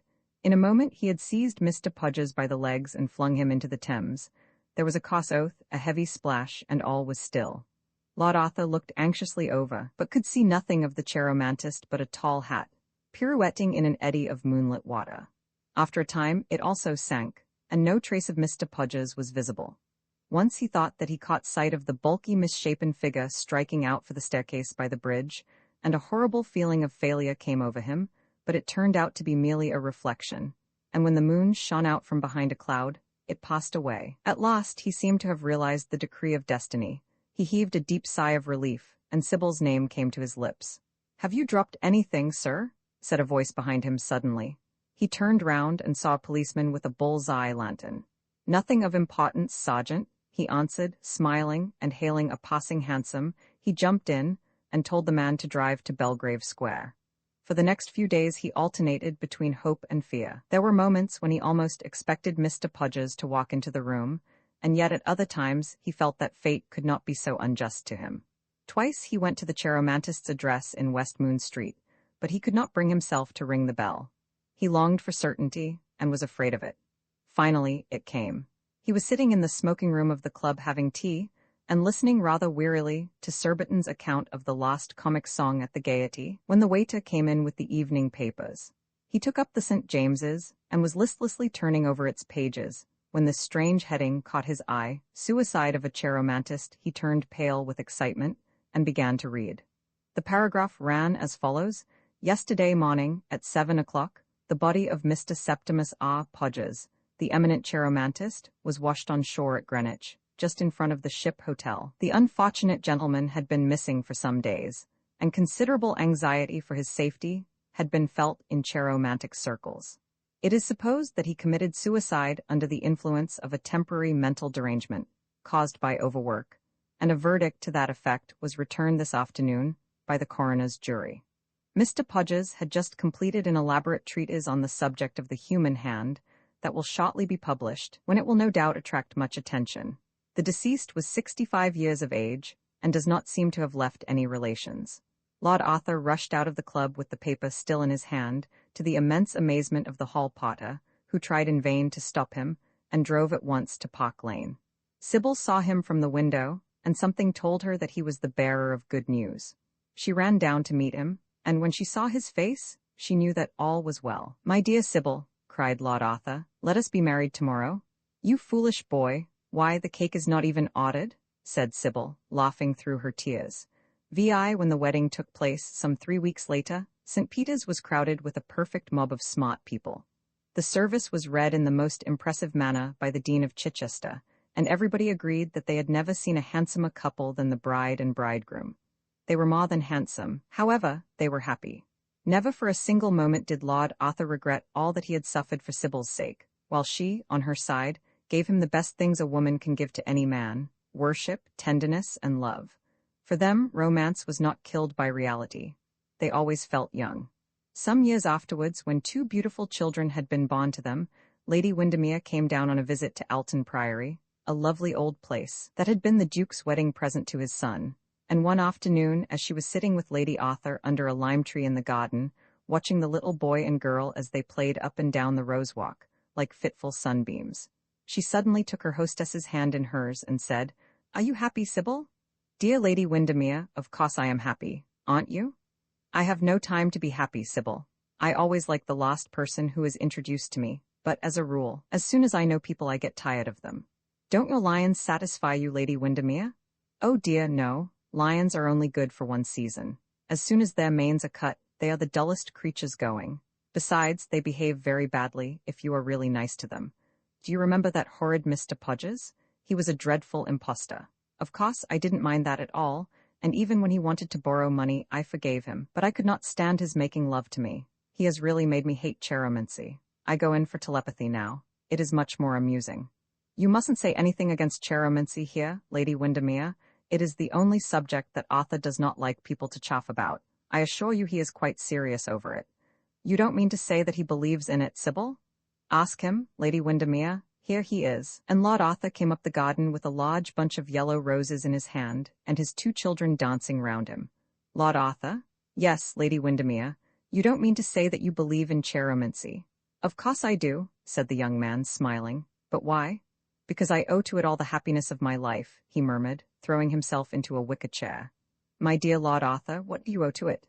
"Sybil," he answered, handing his wife the roses, and looking into her violet eyes. "What nonsense?" cried Lady Windermere. "I never heard such nonsense in all my life. The Canterville Ghost, a hylo-idealistic romance. When Mr. Hiram B. Otis, the American minister, bought Canterville Chase, everyone told him he was doing a very foolish thing, as there was no doubt at all that the place was haunted. Indeed, Lord Canterville himself, who was a man of the most punctilious honor, had felt it his duty to mention the fact to Mr. Otis when they came to discuss terms. "We have not cared to live in the place ourselves," said Lord Canterville, "since my grandaunt, the Dowager Duchess of Bolton, was frightened into a fit, from which she never really recovered, by two skeleton hands being placed on her shoulders as she was dressing for dinner, and I feel bound to tell you, Mr. Otis, that the ghost has been seen by several living members of my family, as well as by the rector of the parish, the Rev. Augustus Dampier, who is a fellow of King's College, Cambridge. After the unfortunate accident to the Duchess, none of our younger servants would stay with us, and Lady Canterville often got very little sleep at night, in consequence of the mysterious noises that came from the corridor and the library." "My lord," answered the minister, "I will take the furniture and the ghost at a valuation. I come from a modern country, where we have everything that money can buy, and with all our spry young fellows painting the old world red, and carrying off your best actresses and prima donnas, I reckon that if there were such a thing as a ghost in Europe, we'd have it at home in a very short time in one of our public museums, or on the road as a show." "I fear that the ghost exists," said Lord Canterville, smiling, "though it may have resisted the overtures of your enterprising impresarios. It has been well known for 3 centuries, since 1584 in fact, and always makes its appearance before the death of any member of our family." "Well, so does the family doctor for that matter, Lord Canterville. But there is no such thing, sir, as a ghost, and I guess the laws of nature are not going to be suspended for the British aristocracy." "You are certainly very natural in America," answered Lord Canterville, who did not quite understand Mr. Otis's last observation, "and if you don't mind a ghost in the house, it is all right. Only you must remember I warned you." A few weeks after this, the purchase was completed, and at the close of the season, the minister and his family went down to Canterville Chase. Mrs. Otis, who, as Miss Lucretia A. Tappan, of West 53rd Street, had been a celebrated New York belle, was now a very handsome, middle-aged woman, with fine eyes, and a superb profile. Many American ladies on leaving their native land adopt an appearance of chronic ill health, under the impression that it is a form of European refinement, but Mrs. Otis had never fallen into this error. She had a magnificent constitution, and a really wonderful amount of animal spirits.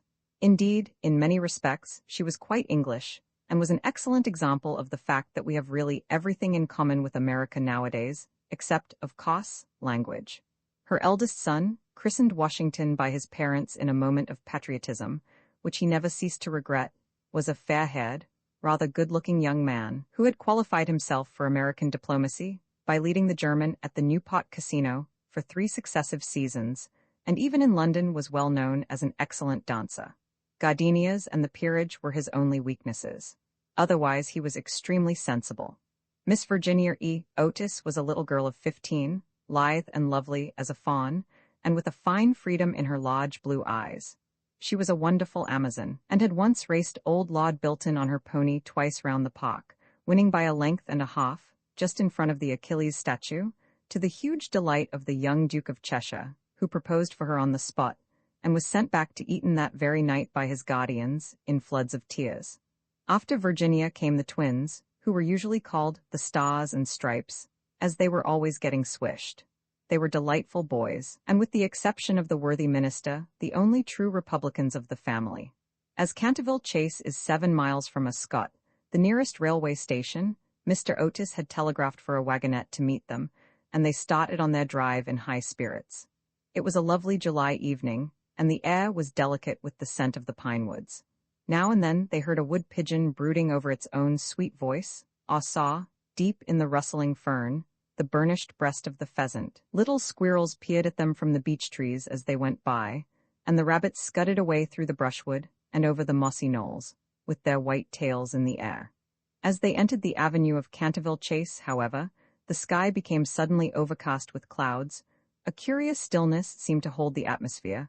A great flight of rooks passed silently over their heads, and before they reached the house, some big drops of rain had fallen. Standing on the steps to receive them was an old woman, neatly dressed in black silk, with a white cap and apron. This was Mrs. Umney, the housekeeper, whom Mrs. Otis, at Lady Canterville's earnest request, had consented to keep on in her former position. She made them each a low curtsy as they alighted, and said in a quaint, old-fashioned manner, "I bid you welcome to Canterville Chase." Following her, they passed through the fine Tudor hall into the library, a long, low room, paneled in black oak, at the end of which was a large stained glass window. Here they found tea laid out for them, and after taking off their wraps, they sat down and began to look round, while Mrs. Umney waited on them. Suddenly, Mrs. Otis caught sight of a dull red stain on the floor just by the fireplace, and quite unconscious of what it really signified, said to Mrs. Umney, "I am afraid something has been spilt there." "Yes, madam," replied the old housekeeper in a low voice. "Blood has been spilt on that spot." "How horrid!" cried Mrs. Otis. "I don't at all care for bloodstains in a sitting-room. It must be removed at once." The old woman smiled and answered in the same low, mysterious voice, "It is the blood of Lady Eleanor de Canterville, who was murdered on that very spot by her own husband, Sir Simon de Canterville, in 1575. Sir Simon survived her 9 years, and disappeared suddenly, under very mysterious circumstances. His body has never been discovered, but his guilty spirit still haunts the chase. The bloodstain has been much admired by tourists and others, and cannot be removed." "That is all nonsense," cried Washington Otis. "Pinkerton's Champion Stain Remover and Paragon Detergent will clean it up in no time," and before the terrified housekeeper could interfere he had fallen upon his knees, and was rapidly scouring the floor with a small stick of what looked like a black cosmetic. In a few moments no trace of the blood stain could be seen. "I knew Pinkerton would do it," he exclaimed triumphantly, as he looked round at his admiring family. But no sooner had he said these words than a terrible flash of lightning lit up the somber room, a fearful peal of thunder made them all start to their feet, and Mrs. Umney fainted. "What a monstrous climate," said the American minister calmly, as he lit a long cheroot. "I guess the old country is so overpopulated that they have not enough decent weather for everybody. I have always been of opinion that emigration is the only thing for England." "My dear Hiram," cried Mrs. Otis, "what can we do with a woman who faints?" "Charge it to her like breakages," answered the minister. "She won't faint after that," and in a few moments Mrs. Umney certainly came to. There was no doubt, however, that she was extremely upset, and she sternly warned Mr. Otis to beware of some trouble coming to the house. "I have seen things with my own eyes, sir," she said, "that would make any Christian's hair stand on end, and many a night I have not closed my eyes in sleep for the awful things that are done here." Mr. Otis, however, and his wife warmly assured the honest soul that they were not afraid of ghosts, and after invoking the blessings of Providence on her new master and mistress, and making arrangements for an increase of salary, the old housekeeper tottered off to her own room. II. The storm raged fiercely all that night, but nothing of particular note occurred.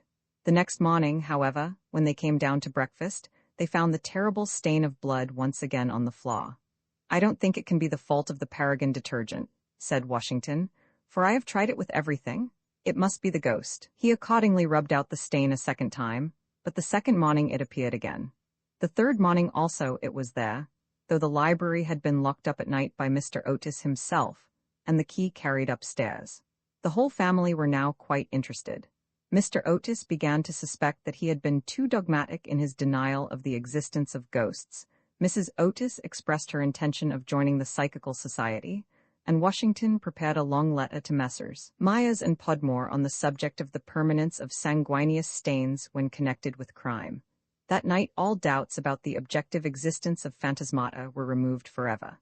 The day had been warm and sunny, and in the cool of the evening the whole family went out for a drive. They did not return home till 9 o'clock, when they had a light supper. The conversation in no way turned upon ghosts, so there were not even those primary conditions of receptive expectation which so often precede the presentation of psychical phenomena.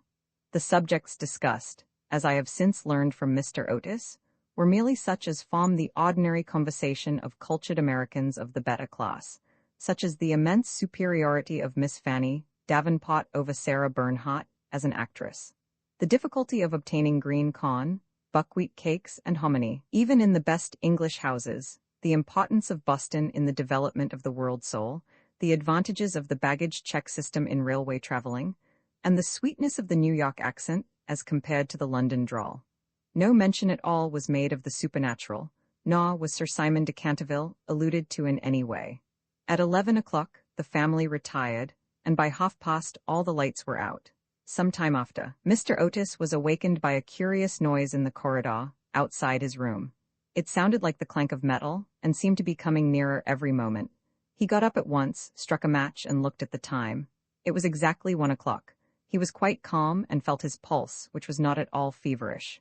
The strange noise still continued, and with it, he heard distinctly the sound of footsteps.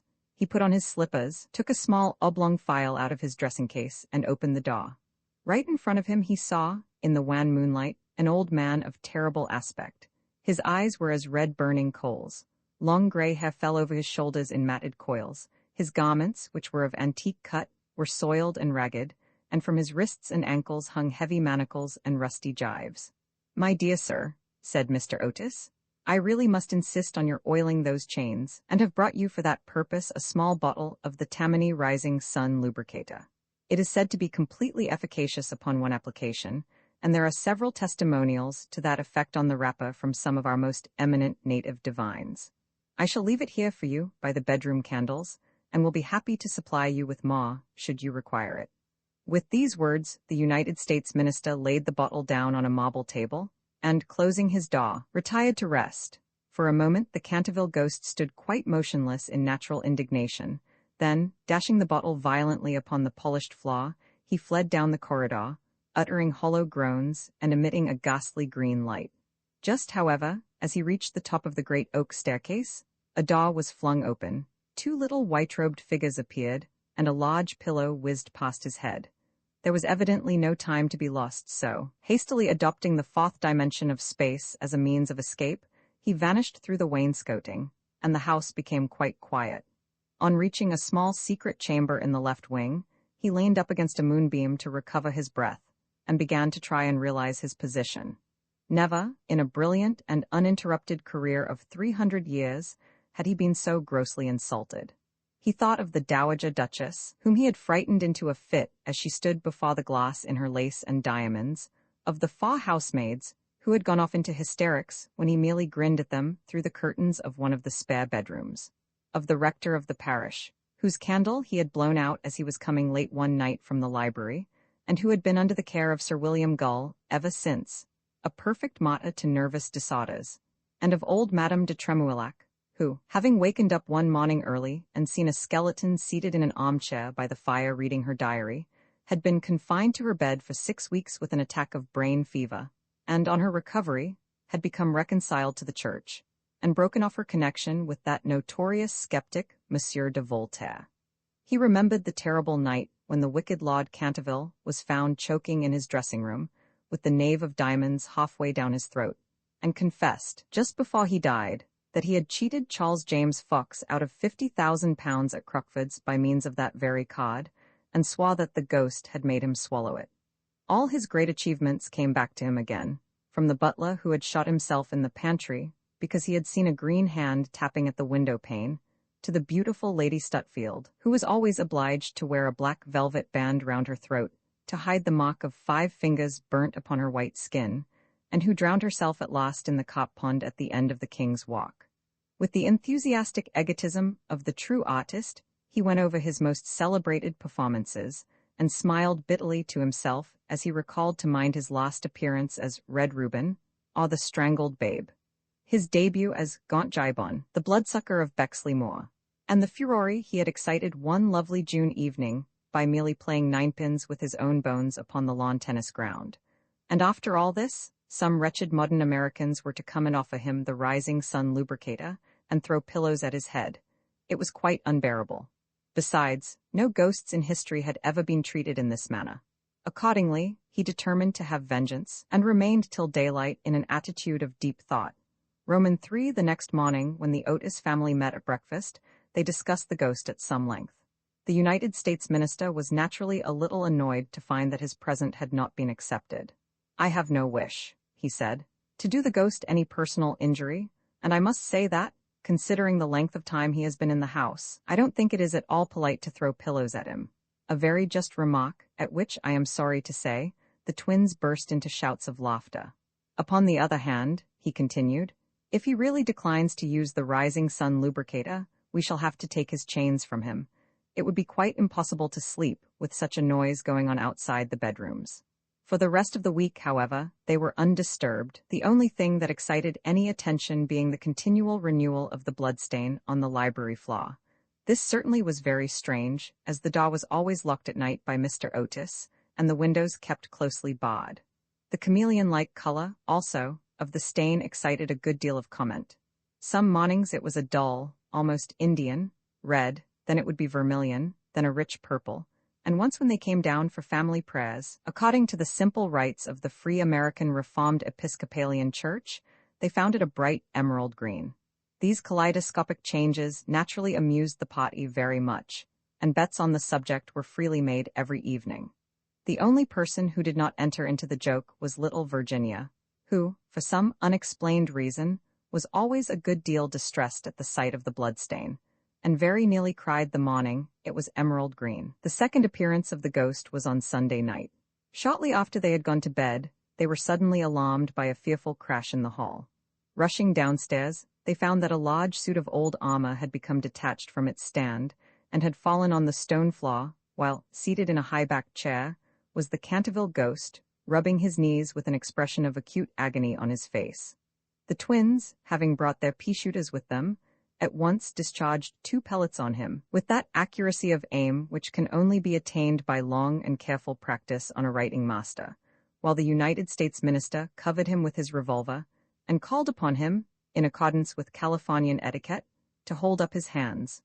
The ghost started up with a wild shriek of rage, and swept through them like a mist, extinguishing Washington Otis's candle as he passed, and so leaving them all in total darkness. On reaching the top of the staircase, he recovered himself, and determined to give his celebrated peal of demoniac laughter.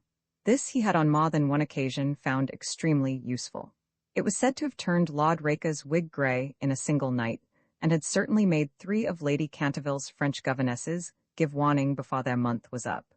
He accordingly laughed his most horrible laugh, till the old vaulted roof rang and rang again, but hardly had the fearful echo died away when a door opened, and Mrs. Otis came out in a light blue dressing gown.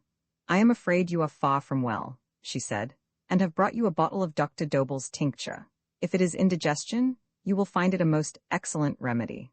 The ghost glared at her in fury, and began at once to make preparations for turning himself into a large black dog, an accomplishment for which he was justly renowned, and to which the family doctor always attributed the permanent idiocy of Lord Canterville's uncle, the Hon, Thomas Horton.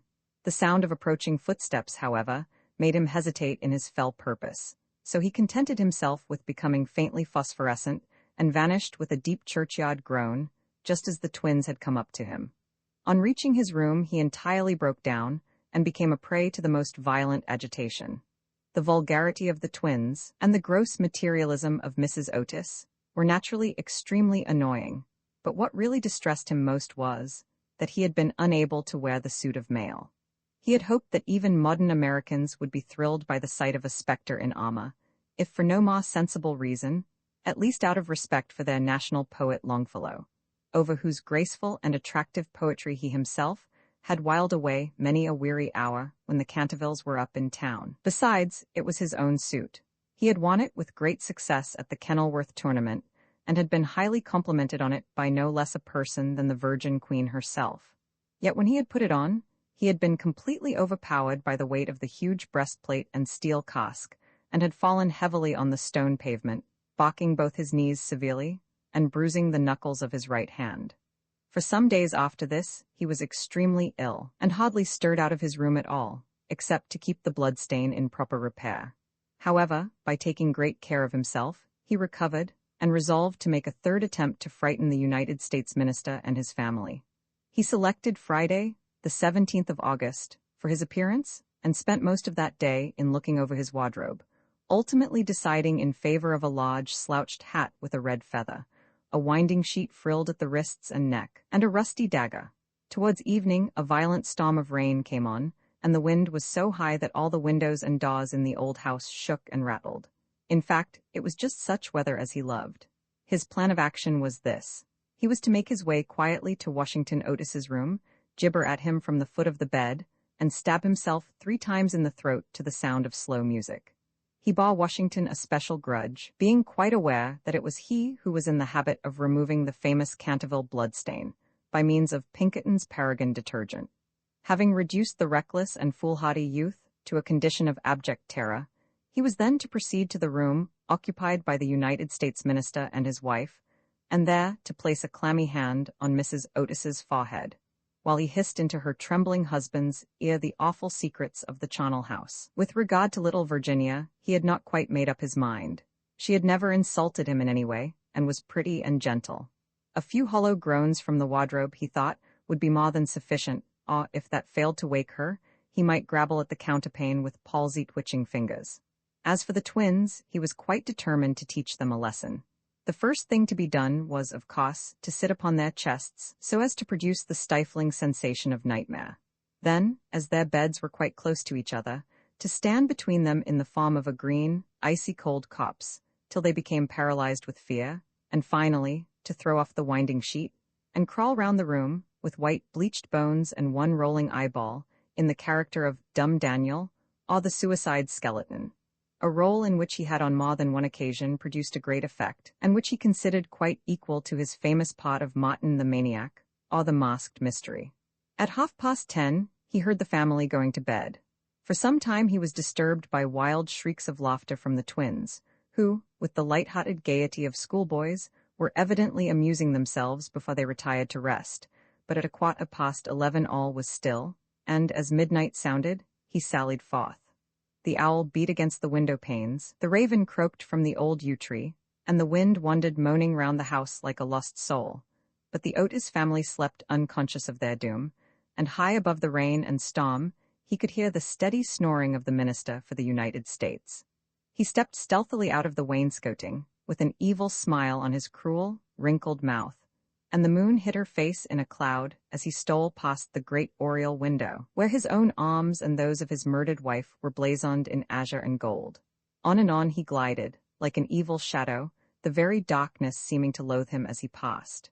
Once he thought he heard something call, and stopped, but it was only the baying of a dog from the Red Farm, and he went on, muttering strange 16th-century curses, and ever and anon brandishing the rusty dagger in the midnight air. Finally he reached the corner of the passage that led to luckless Washington's room. For a moment he paused there, the wind blowing his long gray locks about his head, and twisting into grotesque and fantastic folds the nameless horror of the dead man's shroud. Then the clock struck the quarter, and he felt the time was come. He chuckled to himself and turned the corner, but no sooner had he done so than, with a piteous wail of terror, he fell back and hid his blanched face in his long, bony hands. Right in front of him was standing a horrible spectre, motionless as a carven image and monstrous as a madman's dream. Its head was bald and burnished, its face round and fat and white, and hideous laughter seemed to have writhed its features into an eternal grin. From the eyes streamed rays of scarlet light, the mouth was a wide well of fire, and a hideous garment, like to his own, swathed with its silent snows the Titan form. On its breast was a placard with strange writing in antique characters, some scroll of shame it seemed, some record of wild sins, some awful calendar of crime, and with its right hand it bore aloft a falchion of gleaming steel.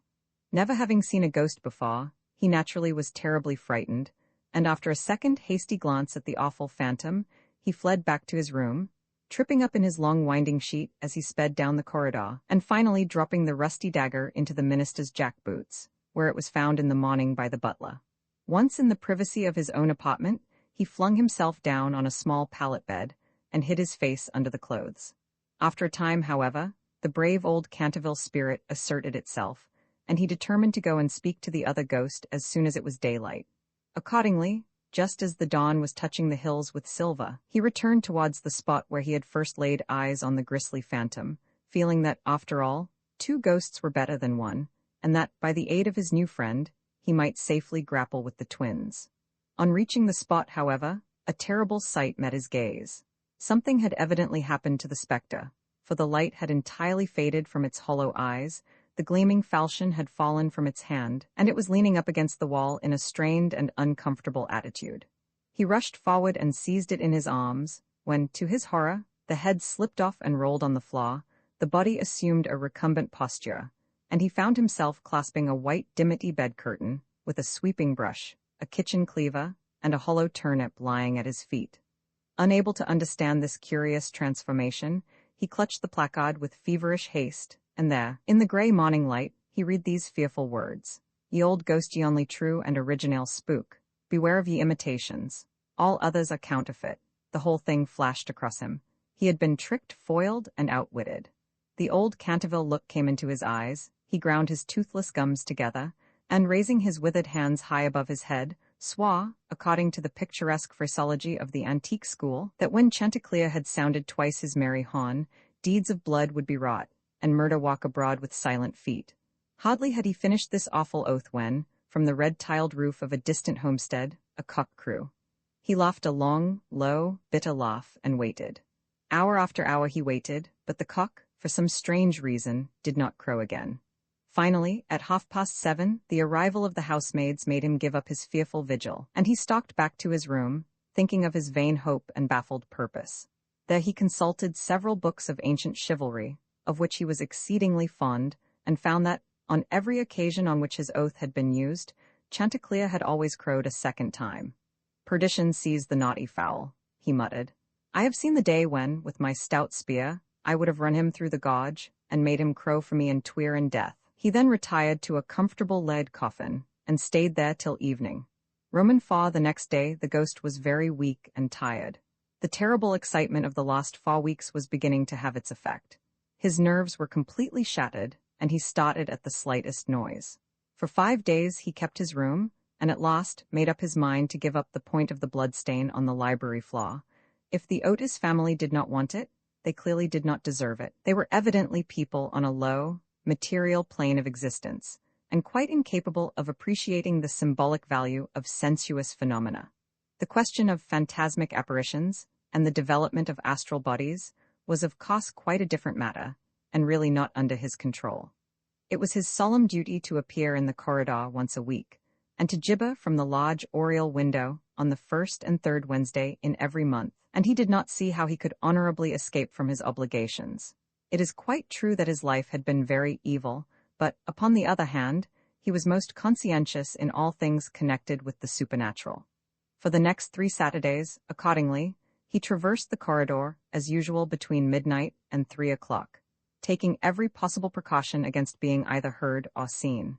He removed his boots, trod as lightly as possible on the old worm-eaten boards, wore a large black velvet cloak, and was careful to use the rising sun lubricator for oiling his chains. I am bound to acknowledge that it was with a good deal of difficulty that he brought himself to adopt this last mode of protection. However, one night, while the family were at dinner, he slipped into Mr. Otis's bedroom and carried off the bottle. He felt a little humiliated at first, but afterwards was sensible enough to see that there was a great deal to be said for the invention, and, to a certain degree, it served his purpose. Still, in spite of everything, he was not left unmolested. Strings were continually being stretched across the corridor, over which he tripped in the dark, and on one occasion, while dressed for the part of Black Isaac, or the huntsman of Hogley Woods, he met with a severe fall, through treading on a butter slide, which the twins had constructed from the entrance of the tapestry chamber to the top of the oak staircase. This last insult so enraged him that he resolved to make one final effort to assert his dignity and social position, and determined to visit the insolent young Etonians the next night in his celebrated character of Reckless Rupert, or the Headless Earl. He had not appeared in this disguise for more than 70 years, in fact, not since he had so frightened pretty Lady Barbara Modish by means of it, that she suddenly broke off her engagement with the present Lord Canterville's grandfather, and ran away to Gretna Green with handsome Jack Castleton, declaring that nothing in the world would induce her to marry into a family that allowed such a horrible phantom to walk up and down the terrace at twilight. Poor Jack was afterwards shot in a duel by Lord Canterville on Wandsworth Common, and Lady Barbara died of a broken heart at Tunbridge Wells before the year was out, so, in every way, it had been a great success. It was, however, an extremely difficult make-up, if I may use such a theatrical expression in connection with one of the greatest mysteries of the supernatural, or, to employ a more scientific term, the higher natural world, and it took him fully 3 hours to make his preparations. At last, everything was ready, and he was very pleased with his appearance. The big leather riding boots that went with the dress were just a little too large for him, and he could only find one of the 2 hospistols. But on the whole, he was quite satisfied, and at 1:15, when he glided out of the wainscoting and crept down the corridor.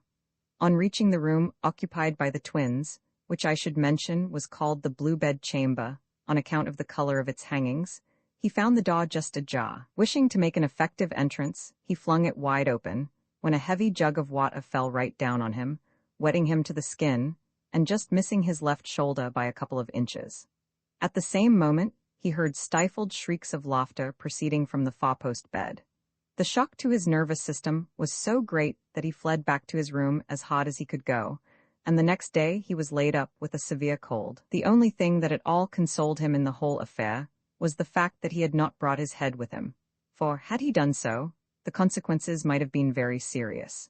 He now gave up all hope of ever frightening this rude American family, and contented himself, as a rule, with creeping about the passages in list slippers, with a thick red muffler round his throat for fear of draughts, and a small arquebuse, in case he should be attacked by the twins. The final blow he received occurred on the 19th of September. He had gone downstairs to the great entrance hall, feeling sure that there, at any rate, he would be quite unmolested, and was amusing himself by making satirical remarks on the large Saroni photographs of the United States minister and his wife, which had now taken the place of the Canterville family pictures. He was simply but neatly clad in a long shroud, spotted with churchyard mold, had tied up his jaw with a strip of yellow linen, and carried a small lantern and a sexton's spade. In fact, he was dressed for the character of Jonas the Graveless, or the cop-snatcher of Chertsey Barn, one of his most remarkable impersonations, and one which the Cantervilles had every reason to remember, as it was the real origin of their quarrel with their neighbor, Lord Rufford. It was about 2:15 in the morning, and as far as he could ascertain, no one was stirring.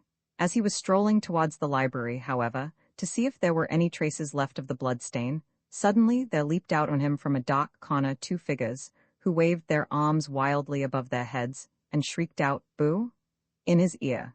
Seized with a panic which, under the circumstances, was only natural, he rushed for the staircase, but found Washington Otis waiting for him there with the big garden syringe, and being thus hemmed in by his enemies on every side, and driven almost to bay, he vanished into the great iron stove, which, fortunately for him, was not lit, and had to make his way home through the flues and chimneys, arriving at his own room in a terrible state of dirt, disorder, and despair. After this he was not seen again on any nocturnal expedition. The twins lay in wait for him on several occasions, and strewed the passages with nutshells every night to the great annoyance of their parents and the servants, but it was of no avail. It was quite evident that his feelings were so wounded that he would not appear. Mr. Otis consequently resumed his great work on the history of the Democratic Party, on which he had been engaged for some years. Mrs. Otis organized a wonderful clambake, which amazed the whole county.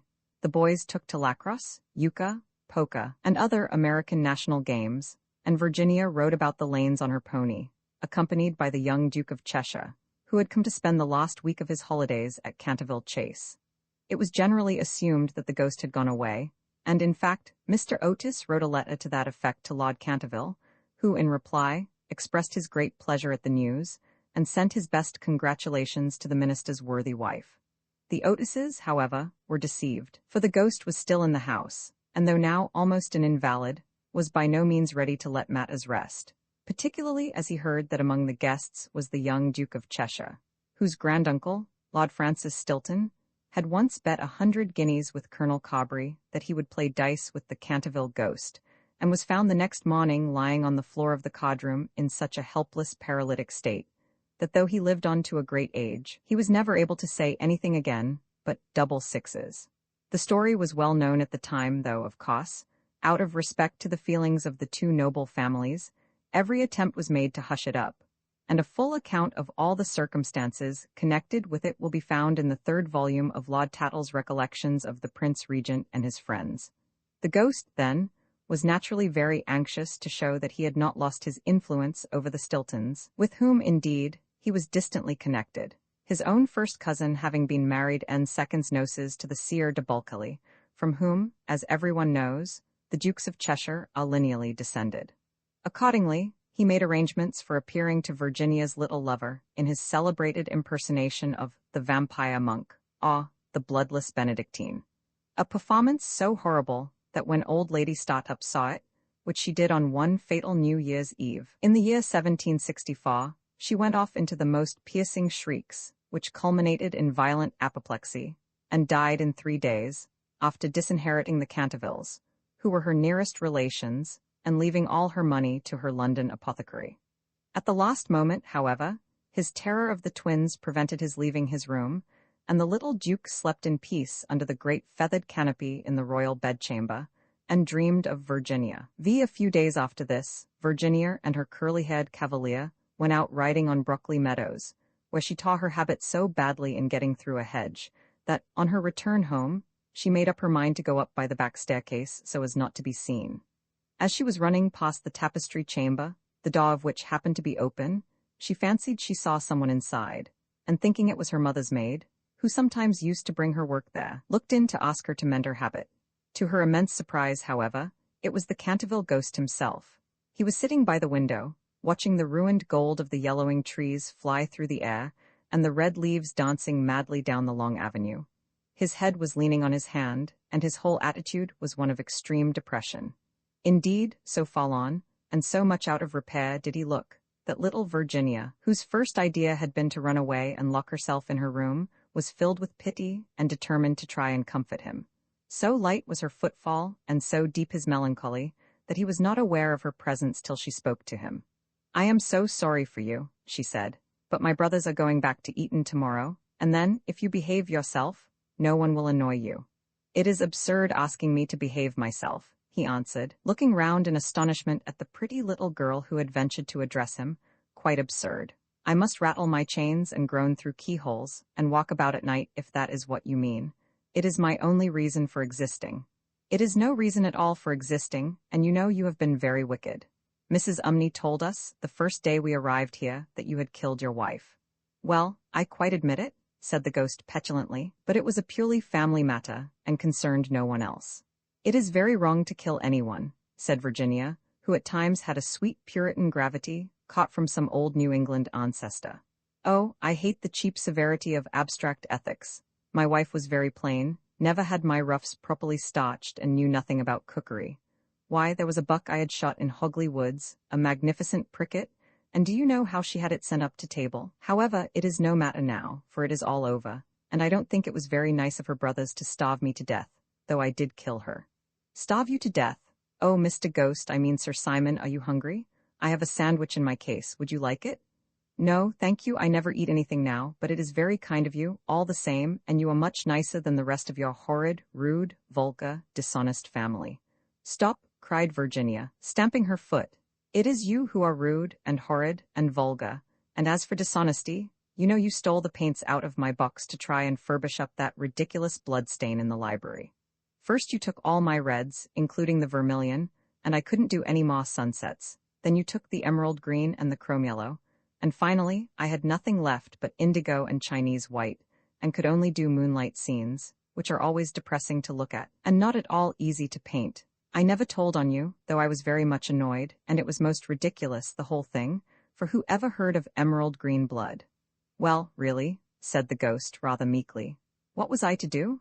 It is a very difficult thing to get real blood nowadays, and as your brother began it all with his Paragon detergent, I certainly saw no reason why I should not have your paints. As for color, that is always a matter of taste. The Cantervilles have blue blood, for instance, the very bluest in England, but I know you Americans don't care for things of this kind. You know nothing about it, and the best thing you can do is to emigrate and improve your mind.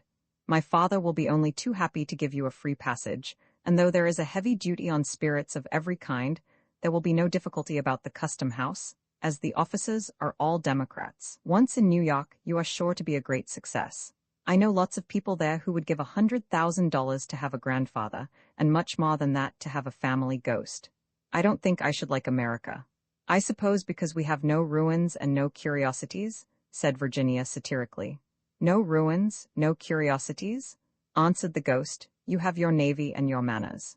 Good evening. I will go and ask Papa to get the twins an extra week's holiday." "Please don't go, Miss Virginia," he cried. "I am so lonely and so unhappy, and I really don't know what to do. I want to go to sleep and I cannot." "That's quite absurd. You have merely to go to bed and blow out the candle. It is very difficult sometimes to keep awake, especially at church, but there is no difficulty at all about sleeping. Why, even babies know how to do that, and they are not very clever." I have not slept for 300 years, he said sadly, and Virginia's beautiful blue eyes opened in wonder. For 300 years I have not slept, and I am so tired. Virginia grew quite grave, and her little lips trembled like rose leaves. She came towards him, and kneeling down at his side, looked up into his old, withered face. Poor, poor ghost, she murmured. Have you no place where you can sleep? Far away beyond the pine woods, he answered in a low, dreamy voice. There is a little garden. There the grass grows long and deep, there are the great white stars of the hemlock flower, there the nightingale sings all night long. All night long he sings, and the cold, crystal moon looks down, and the yew tree spreads out its giant arms over the sleepers. Virginia's eyes grew dim with tears, and she hid her face in her hands. You mean the garden of death, she whispered. Yes, death must be so beautiful. To lie in the soft brown earth, with the grasses waving above one's head, and listen to silence. To have no yesterday and no tomorrow. To forget time, to forgive life, to be at peace. You can help me. You can open for me the portals of death's house, for love is always with you, and love is stronger than death is. Virginia trembled, a cold shudder ran through her, and for a few moments there was silence. She felt as if she was in a terrible dream. Then the ghost spoke again, and his voice sounded like the sighing of the wind. Have you ever read the old prophecy on the library window? Oh, often, cried the little girl, looking up. I know it quite well. It is painted in curious black letters, and it is difficult to read. There are only 6 lines, when a golden girl can win prayer from out the lips of sin, when the barren almond bears, and a little child gives away its tears, then shall all the house be still, and peace come to Canterville. But I don't know what they mean. They mean, he said sadly, that you must weep for me for my sins, because I have no tears, and pray with me for my soul, because I have no faith, and then, if you have always been sweet, and good, and gentle, the angel of death will have mercy on me. You will see fearful shapes in darkness, and wicked voices will whisper in your ear, but they will not harm you, for against the purity of a little child the powers of hell cannot prevail. Virginia made no answer, and the ghost wrung his hands in wild despair as he looked down at her bowed golden head. Suddenly she stood up, very pale, and with a strange light in her eyes. I am not afraid, she said firmly, and I will ask the angel to have mercy on you. He rose from his seat with a faint cry of joy, and taking her hand bent over it with old-fashioned grace and kissed it. His fingers were as cold as ice, and his lips burned like fire, but Virginia did not falter as he led her across the dusky room. On the faded green tapestry were broidered little huntsmen. They blew their tasseled horns and with their tiny hands waved to her to go back. Go back, little Virginia, they cried, go back. But the ghost clutched her hand more tightly, and she shut her eyes against them. Horrible animals with lizard tails and goggle eyes blinked at her from the carven chimney-piece and murmured, Beware? Little Virginia, beware, we may never see you again. But the ghost glided on more swiftly, and Virginia did not listen. When they reached the end of the room he stopped and muttered some words she could not understand. She opened her eyes and saw the wall slowly fading away like a mist, and a great black cavern in front of her. A bitter cold wind swept round them, and she felt something pulling at her dress. Quick, quick, cried the ghost, or it will be too late, and in a moment, the wainscoting had closed behind them, and the tapestry chamber was empty. About 10 minutes later, the bell rang for tea, and, as Virginia did not come down, Mrs. Otis sent up one of the footmen to tell her. After a little time he returned and said that he could not find Miss Virginia anywhere.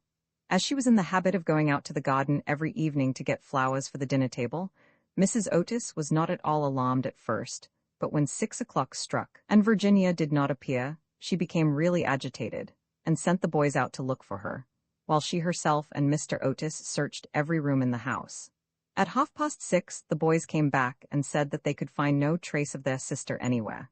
They were all now in the greatest state of excitement, and did not know what to do, when Mr. Otis suddenly remembered that, some few days before, he had given a band of gypsies permission to camp in the park. He accordingly at once set off for Blackfell Hollow, where he knew they were, accompanied by his eldest son and 2 of the farm servants. The little Duke of Cheshire, who was perfectly frantic with anxiety, begged hard to be allowed to go too, but Mr. Otis would not allow him, as he was afraid there might be a scuffle. On arriving at the spot, however, he found that the gypsies had gone, and it was evident that their departure had been rather sudden, as the fire was still burning, and some plates were lying on the grass. Having sent off Washington and the 2 men to scour the district, he ran home, and dispatched telegrams to all the police inspectors in the county, telling them to look out for a little girl who had been kidnapped by tramps or gypsies. He then ordered his horse to be brought round, and after insisting on his wife and the 3 boys sitting down to dinner, rode off down the Ascot Road with a groom. He had hardly, however, gone a couple of miles when he heard somebody galloping after him, and looking round, saw the little Duke coming up on his pony, with his face very flushed and no hat.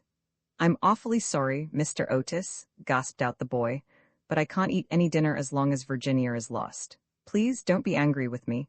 If you had let us be engaged last year, there would never have been all this trouble. You won't send me back, will you?" "I can't go. I won't go." The minister could not help smiling at the handsome young scapegrace, and was a good deal touched at his devotion to Virginia, so leaning down from his horse, he patted him kindly on the shoulders and said, "Well, Cecil, if you won't go back, I suppose you must come with me, but I must get you a hat at Ascot." "Oh, bother my hat, I want Virginia," cried the little Duke, laughing, and they galloped on to the railway station. Then Mr. Otis inquired of the station master if anyone answering the description of Virginia had been seen on the platform, but could get no news of her.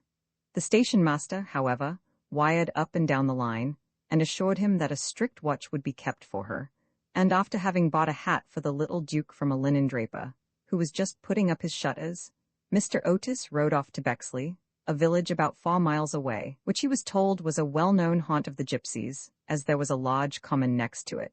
Here they roused up the rural policeman, but could get no information from him, and after riding all over the common, they turned their horses' heads homewards, and reached the chase about 11 o'clock, dead tired and almost heartbroken. They found Washington and the twins waiting for them at the gatehouse with lanterns, as the avenue was very dark. Not the slightest trace of Virginia had been discovered.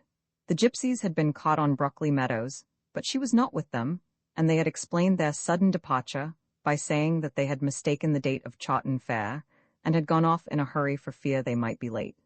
Indeed, they had been quite distressed at hearing of Virginia's disappearance, as they were very grateful to Mr. Otis for having allowed them to camp in his park, and 4 of their number had stayed behind to help in the search.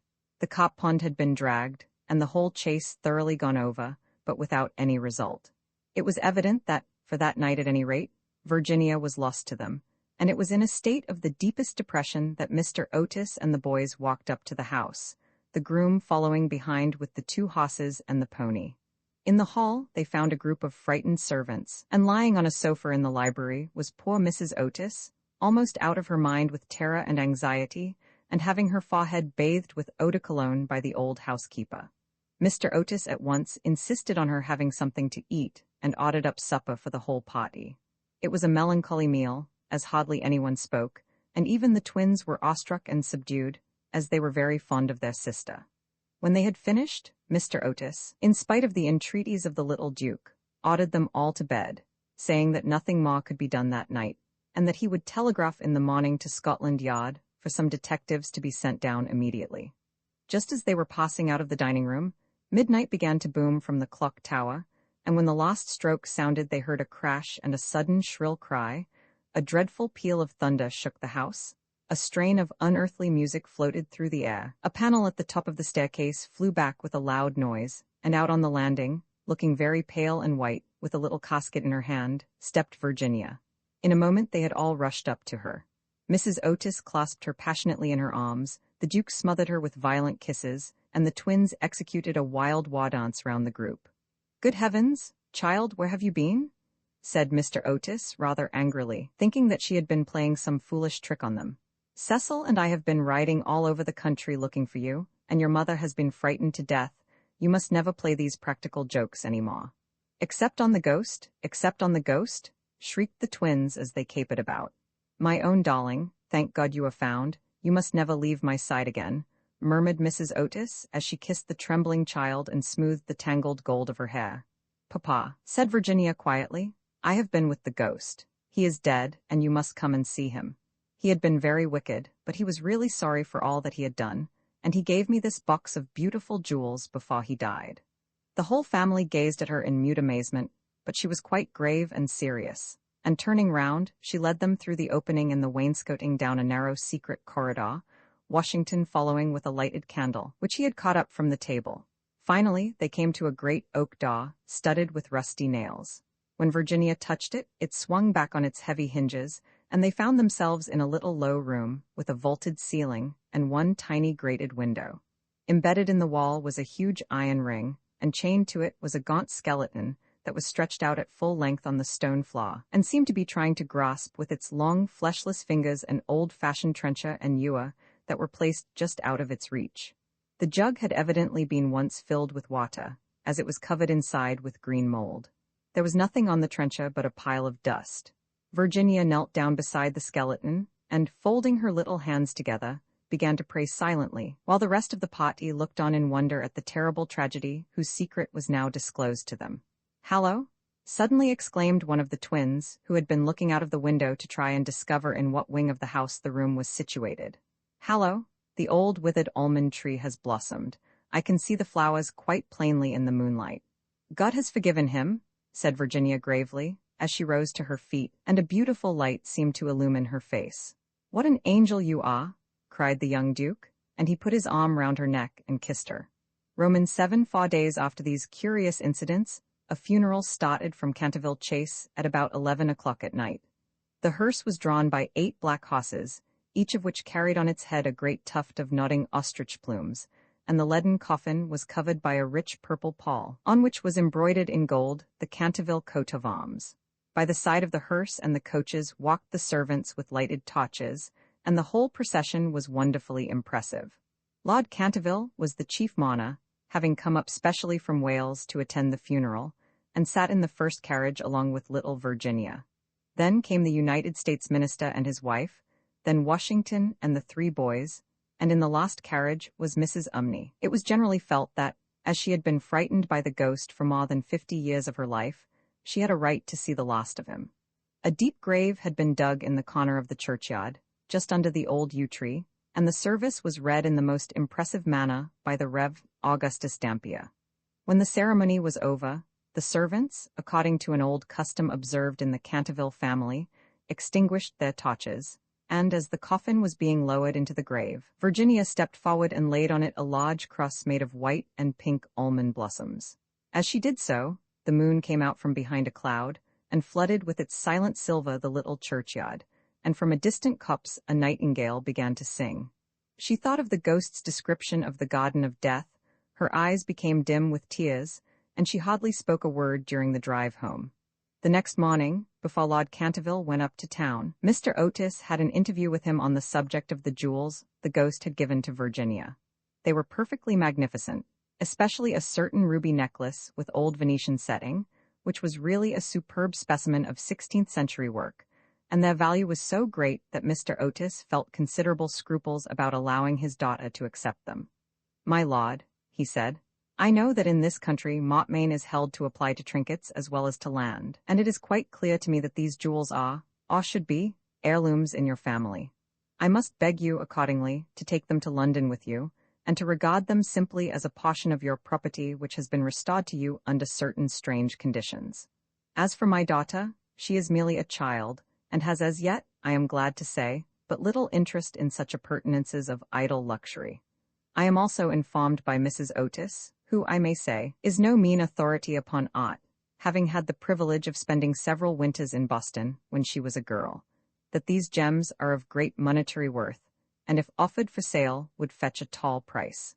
Under these circumstances, Lord Canterville, I feel sure that you will recognize how impossible it would be for me to allow them to remain in the possession of any member of my family, and indeed, all such vain gauds and toys, however suitable or necessary to the dignity of the British aristocracy, would be completely out of place among those who have been brought up on the severe, and I believe immortal, principles of republican simplicity. Perhaps I should mention that Virginia is very anxious that you should allow her to retain the box as a memento of your unfortunate but misguided ancestor. As it is extremely old, and consequently a good deal out of repair, you may perhaps think fit to comply with her request. For my own part, I confess I am a good deal surprised to find a child of mine expressing sympathy with medievalism in any form, and can only account for it by the fact that Virginia was born in one of your London suburbs, shortly after Mrs. Otis had returned from a trip to Athens.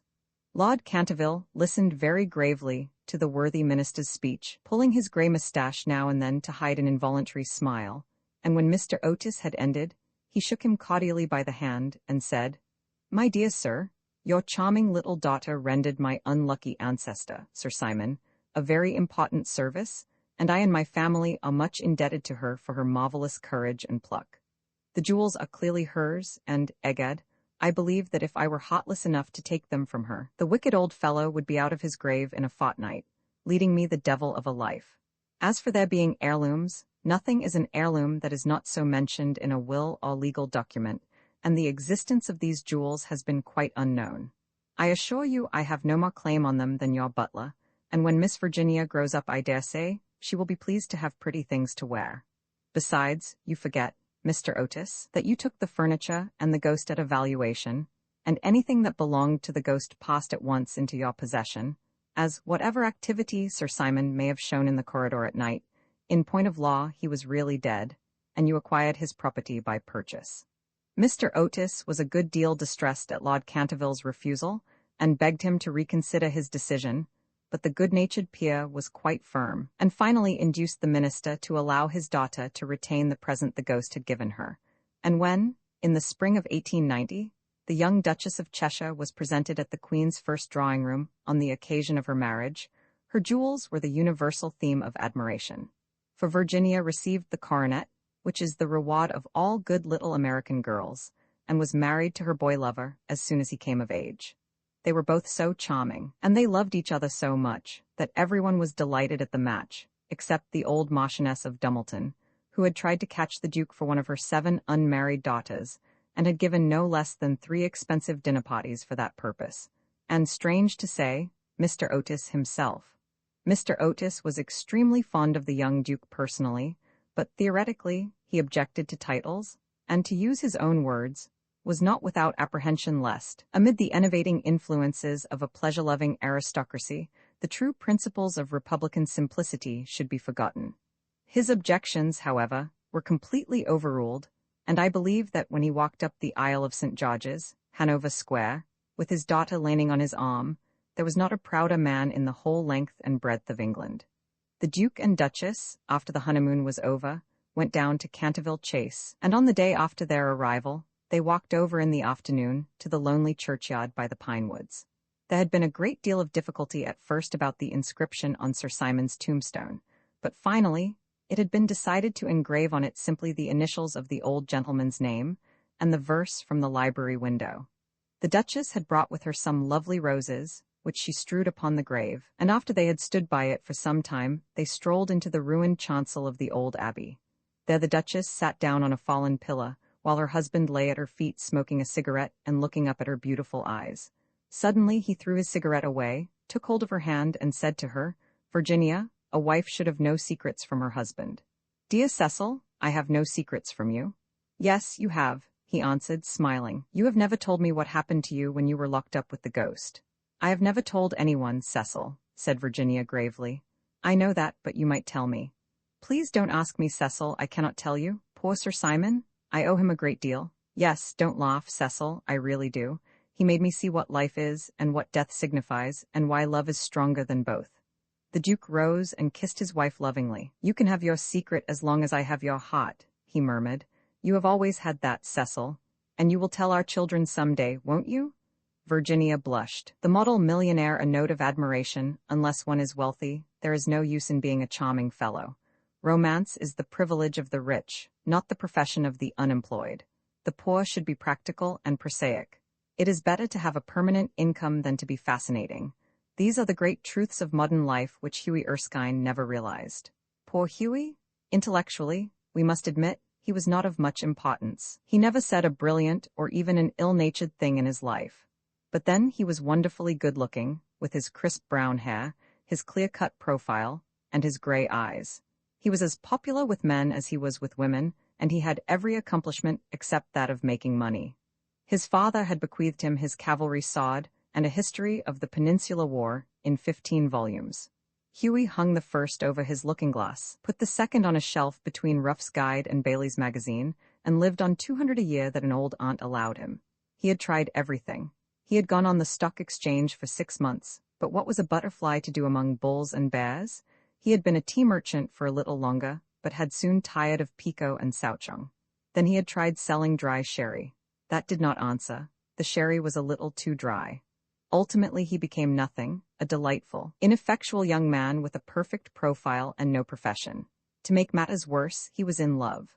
The girl he loved was Laura Merton, the daughter of a retired colonel who had lost his temper and his digestion in India, and had never found either of them again. Laura adored him, and he was ready to kiss her shoestrings. They were the handsomest couple in London, and had not a penny piece between them.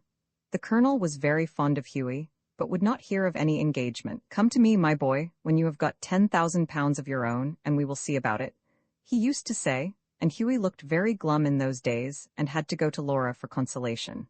One morning, as he was on his way to Holland Park, where the Mertons lived, he dropped in to see a great friend of his, Alan Trevor. Trevor was a painter. Indeed, few people escape that nowadays.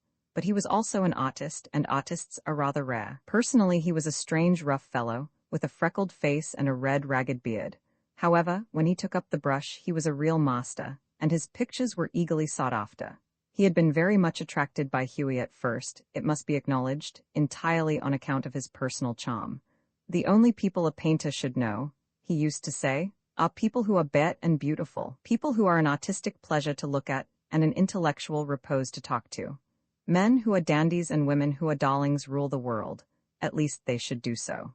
However, after he got to know Hughie better, he liked him quite as much for his bright, buoyant spirits and his generous, reckless nature, and had given him the permanent entree to his studio. When Hughie came in, he found Trevor putting the finishing touches to a wonderful life-size picture of a beggar man.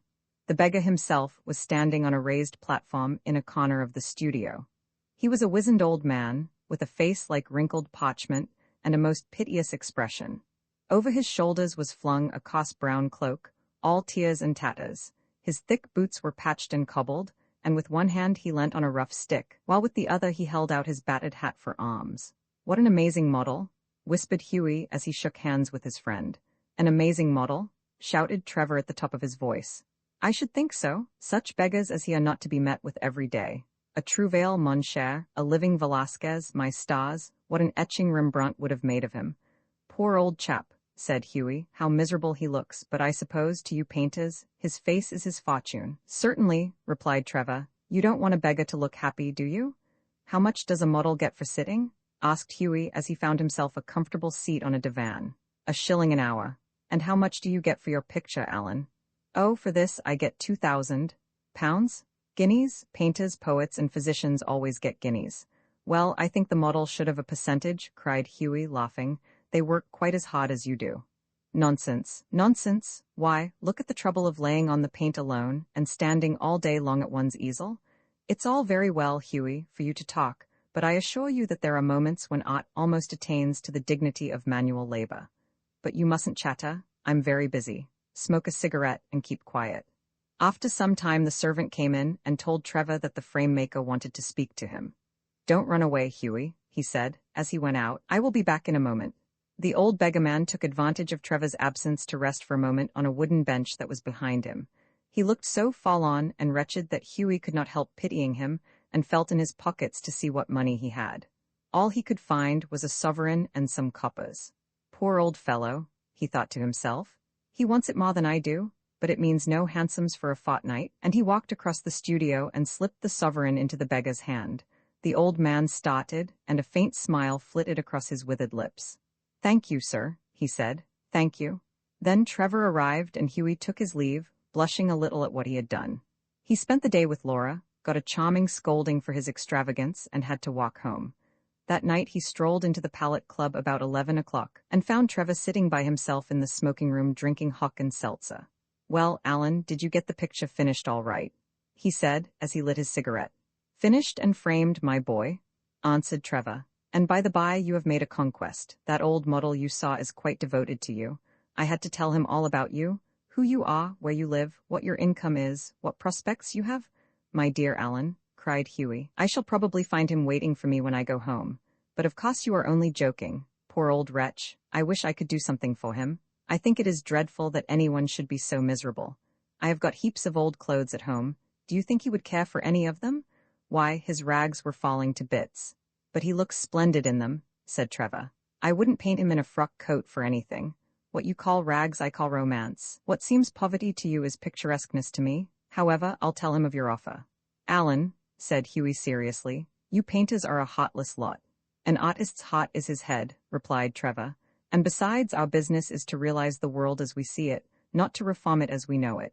A chakan son mate here, and now tell me how Laura is. The old model was quite interested in her. You don't mean to say you talked to him about her? Said Hughie. Certainly I did.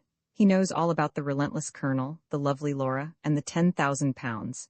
You told that old beggar all my private affairs? Cried Hughie, looking very red and angry. My dear boy, said Trevor, smiling, that old beggar, as you call him, is one of the richest men in Europe. He could buy all London tomorrow without overdrawing his account. He has a house in every capital, dines off gold plate, and can prevent Russia going to war when he chooses.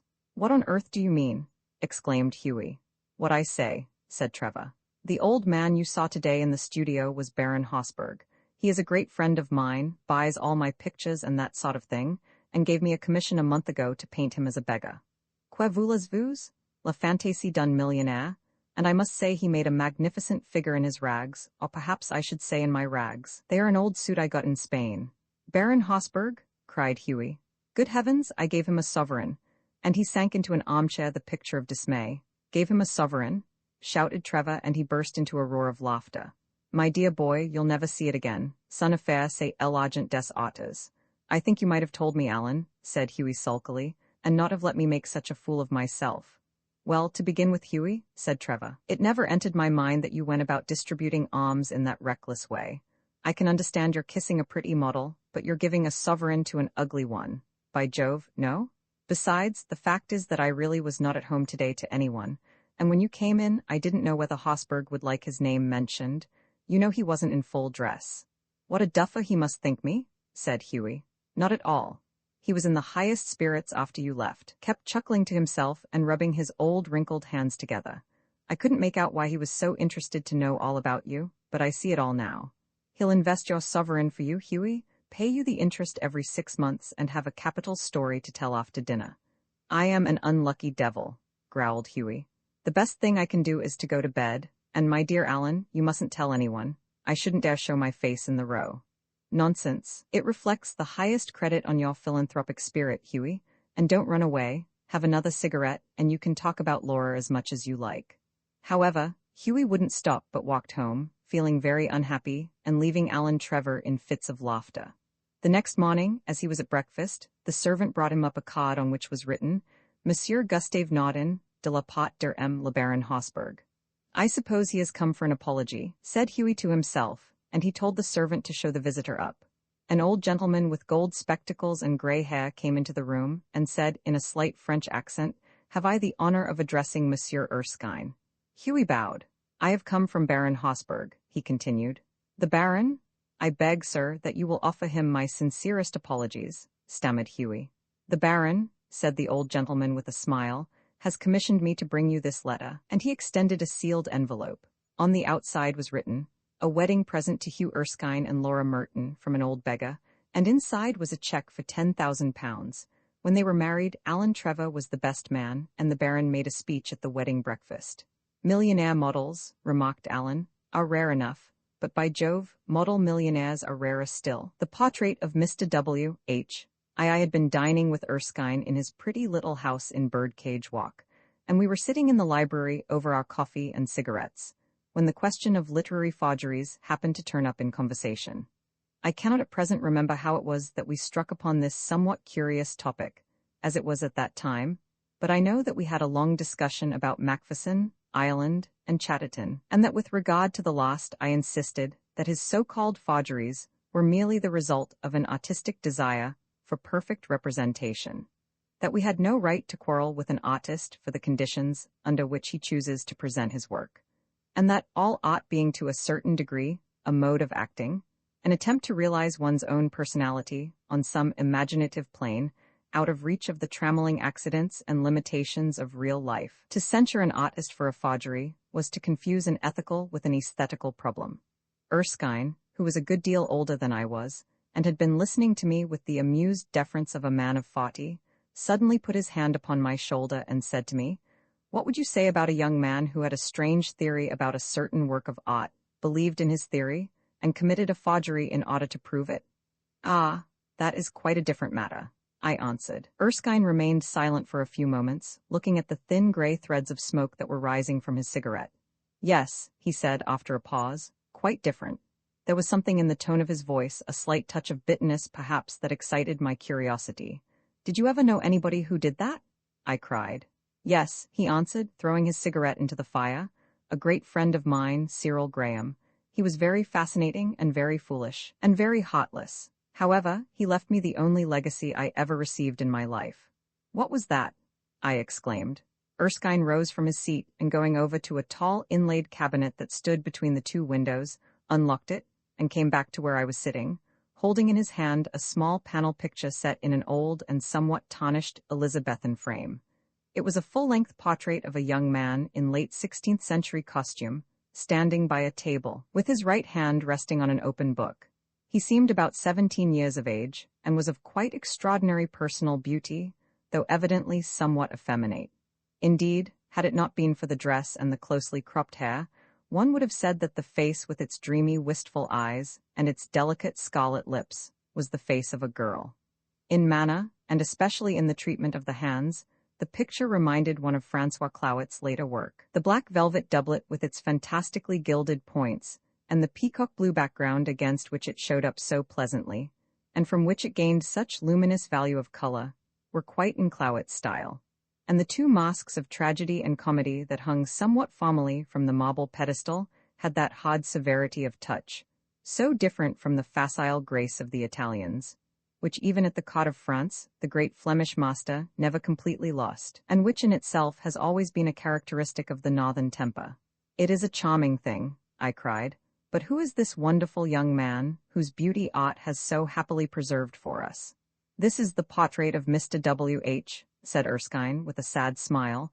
It might have been a chance effect of light, but it seemed to me that his eyes were quite bright with tears.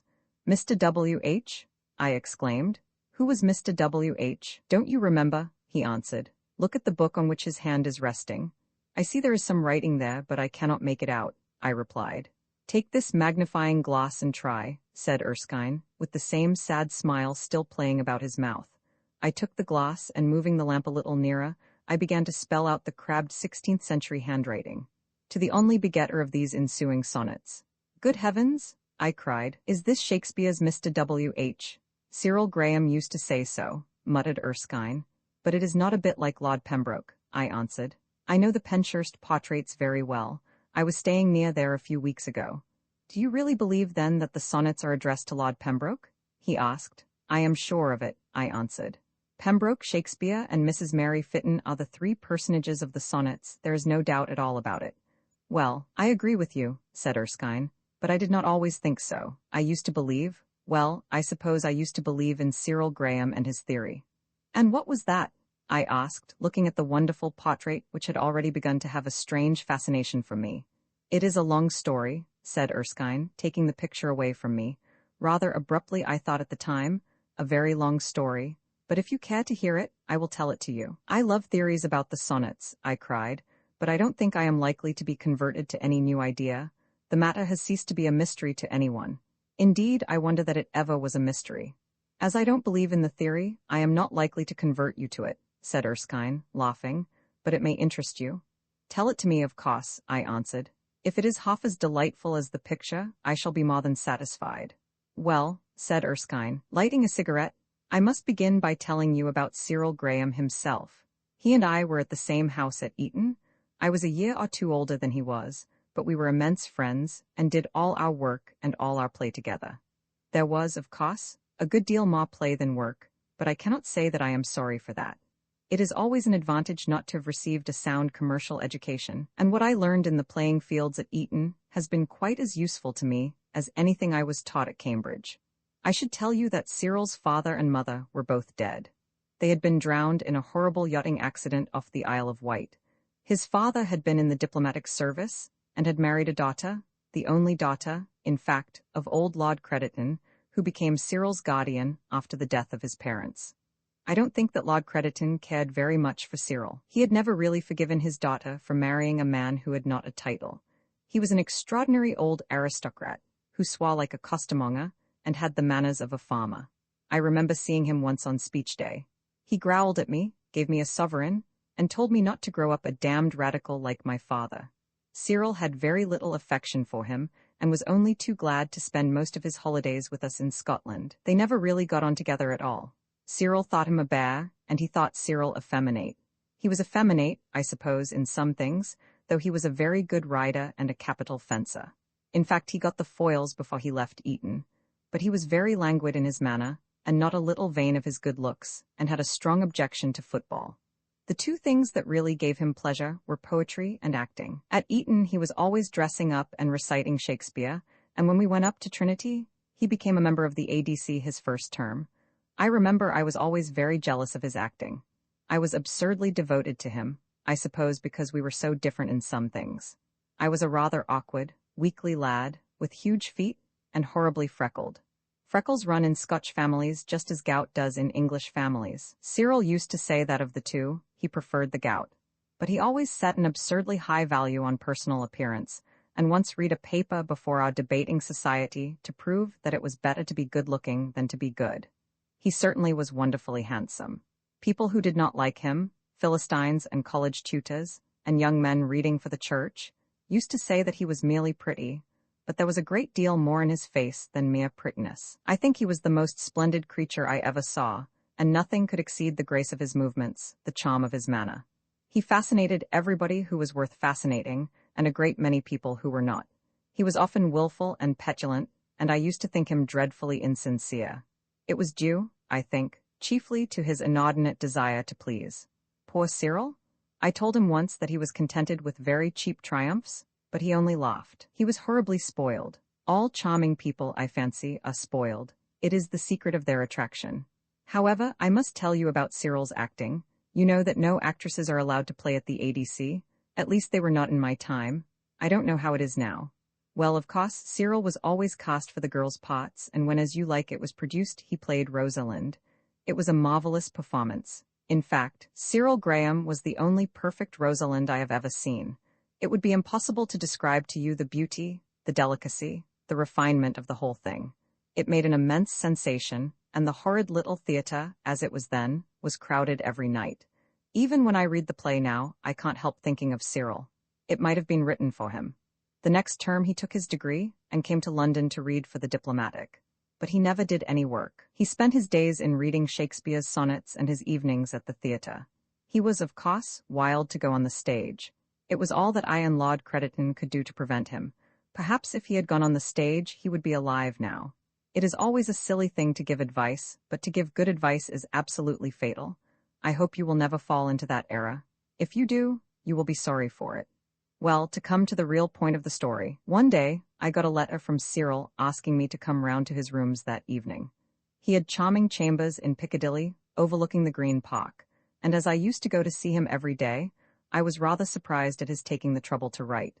Of course I went, and when I arrived, I found him in a state of great excitement.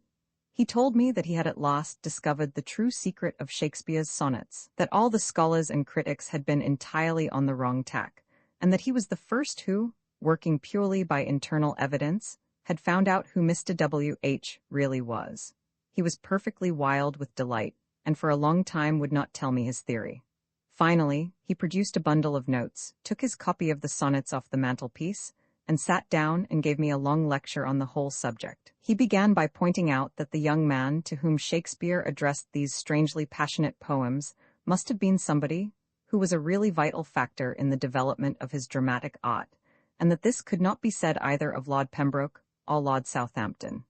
Indeed, whoever he was, he could not have been anybody of high birth, as was shown very clearly by the 25th sonnet, in which Shakespeare, contrasting himself with those who are great princes' favourites, says quite frankly, "Let those who are in favour with their stars of public honour and proud titles boast, whilst I, whom fortune of such triumph bars, unlooked for joy in that I honour most," and ends the sonnet by congratulating himself on the mean state of him he so adored. Then happy I, that love and am beloved where I may not remove nor be removed. This sonnet, Cyril declared, would be quite unintelligible if we fancied that it was addressed to either the Earl of Pembroke or the Earl of Southampton, both of whom were men of the highest position in England and fully entitled to be called great princes. And he, in corroboration of his view, read me sonnets CXIV and CXXV, in which Shakespeare tells us that his love is not the child of state, that it suffers not in smiling pomp, but is builded far from accident. I listened with a good deal of interest, for I don't think the point had ever been made before, but what followed was still more curious, and seemed to me at the time to dispose entirely of Pembroke's claim. We know from Mears that the sonnets had been written before 1598, and Sonnet CIV informs us that Shakespeare's friendship for Mr. W.H. had been already in existence for 3 years. Now Lord Pembroke, who was born in 1580, did not come to London till he was 18 years of age, that is to say till 1598, and Shakespeare's acquaintance with Mr. W.H. must have begun in 1594, or at the latest in 1595. Shakespeare, accordingly, could not have known Lord Pembroke till after the sonnets had been written. Cyril pointed out also that Pembroke's father did not die till 1601, whereas it was evident from the line, "You had a father, let your son say so," that the father of Mr. W.H. was dead in 1598. Besides, it was absurd to imagine that any publisher of the time, and the preface is from the publisher's hand, would have ventured to address William Herbert, Earl of Pembroke, as Mr. W.H. The case of Lord Buckhurst being spoken of as Mr. Sackville being not really a parallel instance, as Lord Buckhurst was not a peer, but merely the younger son of a peer, with a courtesy title, and the passage in England's Parnassus, where he is so spoken of, is not a formal and stately dedication, but simply a casual allusion. So far for Lord Pembroke, whose supposed claims Cyril easily demolished while I sat by in wonder. With Lord Southampton, Cyril had even less difficulty. Southampton became at a very early age the lover of Elizabeth Vernon, so he needed no entreaties to marry. He was not beautiful. He did not resemble his mother, as Mr. W.H. did. Thou art thy mother's glass, and she in thee calls back the lovely April of her prime, and above all, his Christian name was Henry, whereas the punning sonnets, CXXXV and CXLII, show that the Christian name of Shakespeare's friend was the same as his own, Will. As for the other suggestions of unfortunate commentators, that Mr. W.H. is a misprint for Mr. W.S., meaning Mr. William Shakespeare, that Mr. W.H. all should be read Mr. W. Hall, that Mr. W.H. is Mr. William Hathaway, and that a full stop should be placed after wisheth, making Mr. W.H. the writer and not the subject of the dedication. Cyril got rid of them in a very short time, and it is not worthwhile to mention his reasons, though I remember he sent me off into a fit of laughter by reading to me, I am glad to say not in the original, some extracts from a German commentator called Bonstoff, who insisted that Mr. W.H. was no less a person than Mr. William himself. Nor would he allow for a moment that the sonnets are mere satires on the work of Drayton and John Davies of Hereford. To him, as indeed to me, they were poems of serious and tragic import, wrung out of the bitterness of Shakespeare's heart, and made sweet by the honey of his lips. Still less would he admit that they were merely a philosophical allegory, and that in them Shakespeare is addressing his ideal self, or ideal manhood, or the spirit of beauty, or the reason, or the divine logos, or the Catholic Church. He felt, as indeed I think we all must feel, that the sonnets are addressed to an individual, to a particular young man whose personality for some reason seems to have filled the soul of Shakespeare with terrible joy and no less terrible despair. Having in this manner cleared the way as it were, Cyril asked me to dismiss from my mind any preconceived ideas I might have formed on the subject, and to give a fair and unbiased hearing to his own theory. The problem he pointed out was this. Who was that young man of Shakespeare's day who, without being of noble birth, or even of noble nature, was addressed by him in terms of such passionate adoration that we can but wonder at the strange worship, and are almost afraid to turn the key that unlocks the mystery of the poet's heart? Who was he whose physical beauty was such that it became the very cornerstone of Shakespeare's art, the very source of Shakespeare's inspiration, the very incarnation of Shakespeare's dreams? To look upon him as simply the object of certain love poems is to miss the whole meaning of the poems. For the art of which Shakespeare talks in the sonnets is not the art of the sonnets themselves, which indeed were to him but slight and secret things. It is the art of the dramatist to which he is always alluding. And he to whom Shakespeare said, "Thou art all my art, and dost advance as high as learning my rude ignorance," he to whom he promised immortality, where breath most breathes, even in the mouths of men, was surely none other than the boy actor for whom he created Viola and Imogen, Juliet and Rosalind, Portia and Desdemona, and Cleopatra herself. This was Cyril Graham's theory, evolved as you see purely from the sonnets themselves, and depending for its acceptance not so much on demonstrable proof or formal evidence, but on a kind of spiritual and artistic sense, by which alone he claimed could the true meaning of the poems be discerned. I remember his reading to me that fine sonnet, "How can my muse want subject to invent, while thou dost breathe, that passed into my verse thine own sweet argument, too excellent for every vulgar paper to rehearse? Oh, give thyself the thanks, if aught in me worthy perusal stand against thy sight, for who's so dumb that cannot write to thee, when thou thyself dost give invention light?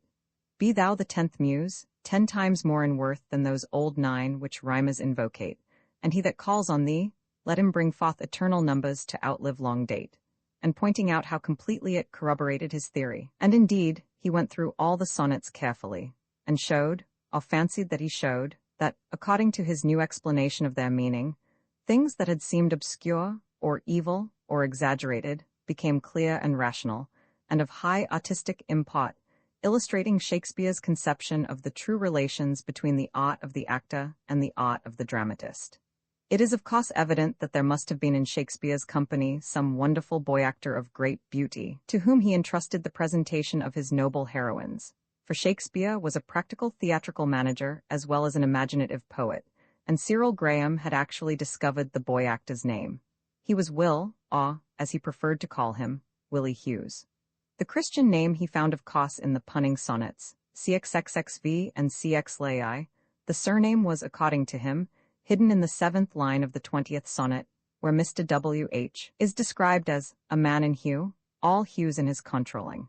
In the original edition of the sonnets, Hughes is printed with a capital letter and in italics, and this, he claimed, showed clearly that a play on words was intended, his view receiving a good deal of corroboration from those sonnets in which curious puns are made on the words use and usury.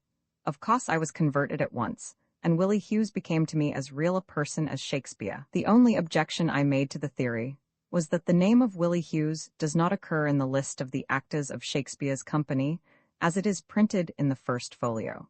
Cyril, however, pointed out that the absence of Willie Hughes's name from this list really corroborated the theory, as it was evident from sonnet LXXXVI that Willie Hughes had abandoned Shakespeare's company to play at a rival theatre, probably in some of Chapman's plays. It is in reference to this that in the great sonnet on Chapman, Shakespeare said to Willie Hughes, "But when your countenance filled up his line, then lacked I matter, that enfeebled mine." The expression, "when your countenance filled up his line," referring obviously to the beauty of the young actor giving life and reality and added charm to Chapman's verse, the same idea being also put forward in the 79th sonnet.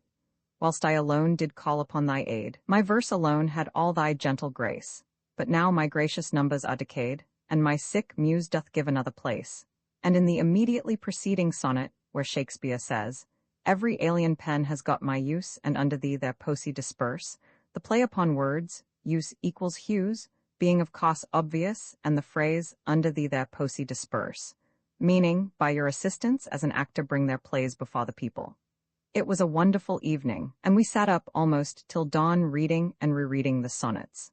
After some time, however, I began to see that before the theory could be placed before the world in a really perfected form, it was necessary to get some independent evidence about the existence of this young actor, Willie Hughes. If this could be once established, there could be no possible doubt about his identity with Mr. W.H., but otherwise the theory would fall to the ground. I put this forward very strongly to Cyril, who was a good deal annoyed at what he called my Philistine tone of mind, and indeed was rather bitter upon the subject. However, I made him promise that in his own interest he would not publish his discovery till he had put the whole matter beyond the reach of doubt. And for weeks and weeks we searched the registers of city churches, the Allen MSS. At Dulwich, the Record Office, the papers of the Lord Chamberlain, everything, in fact, that we thought might contain some allusion to Willie Hughes. We discovered nothing, of course, And every day, the existence of Willie Hughes seemed to me to become more problematical. Cyril was in a dreadful state, and used to go over the whole question day after day, entreating me to believe. But I saw the one flaw in the theory, and I refused to be convinced till the actual existence of Willie Hughes, a boy actor of Elizabethan days, had been placed beyond the reach of doubt or cavil. One day Cyril left town to stay with his grandfather, I thought at the time, but I afterwards heard from Lord Crediton that this was not the case, and about a fortnight afterwards I received a telegram from him, handed in at Warwick, asking me to be sure to come and dine with him that evening at 8 o'clock. When I arrived, he said to me, the only apostle who did not deserve proof was St. Thomas, and St. Thomas was the only apostle who got it. I asked him what he meant. He answered that he had not merely been able to establish the existence in the 16th century of a boy actor of the name of Willie Hughes, but to prove by the most conclusive evidence that he was the Mr. W.H. of the sonnets. He would not tell me anything more at the time, but after dinner he solemnly produced the picture I showed you, and told me that he had discovered it by the merest chance nailed to the side of an old chest that he had bought at a farmhouse in Warwickshire. The chest itself, which was a very fine example of Elizabethan work, he had, of course, brought with him, and in the center of the front panel the initials W.H. were undoubtedly carved. It was this monogram that had attracted his attention, and he told me that it was not till he had had the chest in his possession for several days that he had thought of making any careful examination of the inside. One morning, however, he saw that one of the sides of the chest was much thicker than the other, and looking more closely, he discovered that a framed panel picture was clamped against it. On taking it out, he found it was the picture that is now lying on the sofa. It was very dirty and covered with mold, but he managed to clean it, and, to his great joy, saw that he had fallen by mere chance on the one thing for which he had been looking.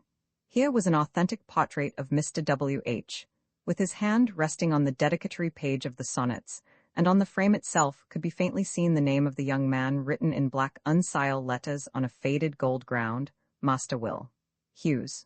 Well, what was I to say?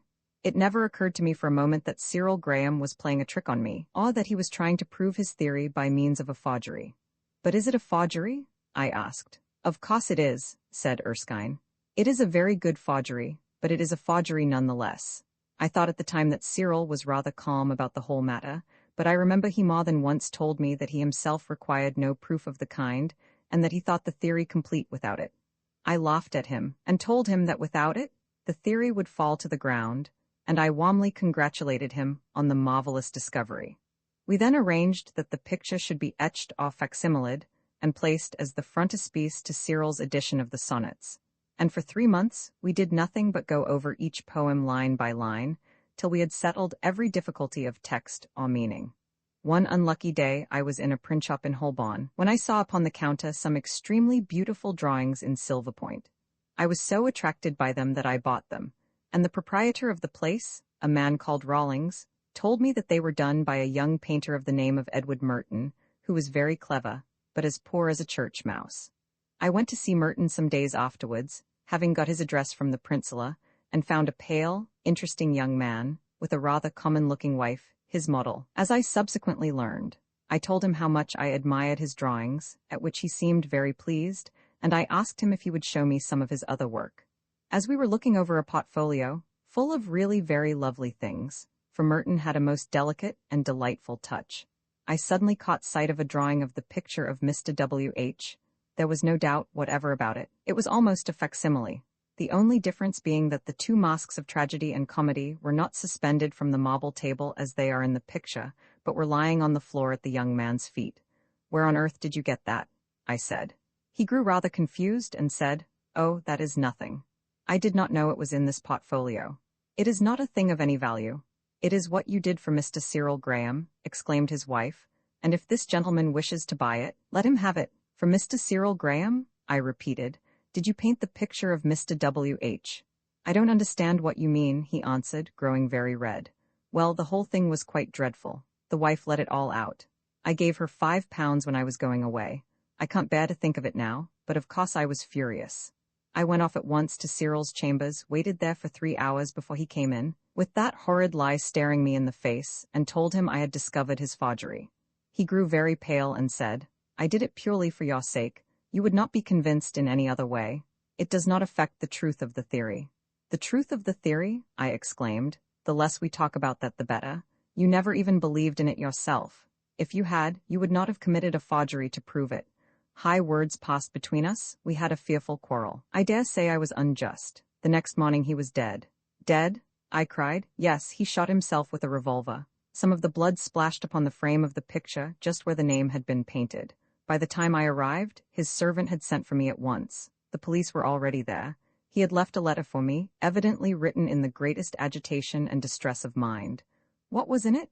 I asked. Oh, that he believed absolutely in Willie Hughes, that the forgery of the picture had been done simply as a concession to me, and did not in the slightest degree invalidate the truth of the theory, and that in order to show me how firm and flawless his faith in the whole thing was, he was going to offer his life as a sacrifice to the secret of the sonnets. It was a foolish, mad letter. I remember he ended by saying that he entrusted to me the Willie Hughes theory, and that it was for me to present it to the world, and to unlock the secret of Shakespeare's heart. It is a most tragic story, I cried, but why have you not carried out his wishes? Erskine shrugged his shoulders. Because it is a perfectly unsound theory from beginning to end, he answered. My dear Erskine, I said, getting up from my seat, you are entirely wrong about the whole matter. It is the only perfect key to Shakespeare's sonnets that has ever been made. It is complete in every detail. I believe in Willie Hughes. Don't say that, said Erskine gravely. I believe there is something fatal about the idea, and intellectually there is nothing to be said for it. I have gone into the whole matter, and I assure you the theory is entirely fallacious. It is plausible up to a certain point. Then it stops. For heaven's sake, my dear boy, don't take up the subject of Willie Hughes. You will break your heart over it. Erskine, I answered, it is your duty to give this theory to the world. If you will not do it, I will. By keeping it back you wrong the memory of Cyril Graham, the youngest and the most splendid of all the martyrs of literature. I entreat you to do him justice. He died for this thing. Don't let his death be in vain. Erskine looked at me in amazement. You are carried away by the sentiment of the whole story, he said. You forget that a thing is not necessarily true because a man dies for it. I was devoted to Cyril Graham. His death was a horrible blow to me. I did not recover it for years. I don't think I have ever recovered it. But Willie Hughes? There is nothing in the idea of Willie Hughes. No such person ever existed.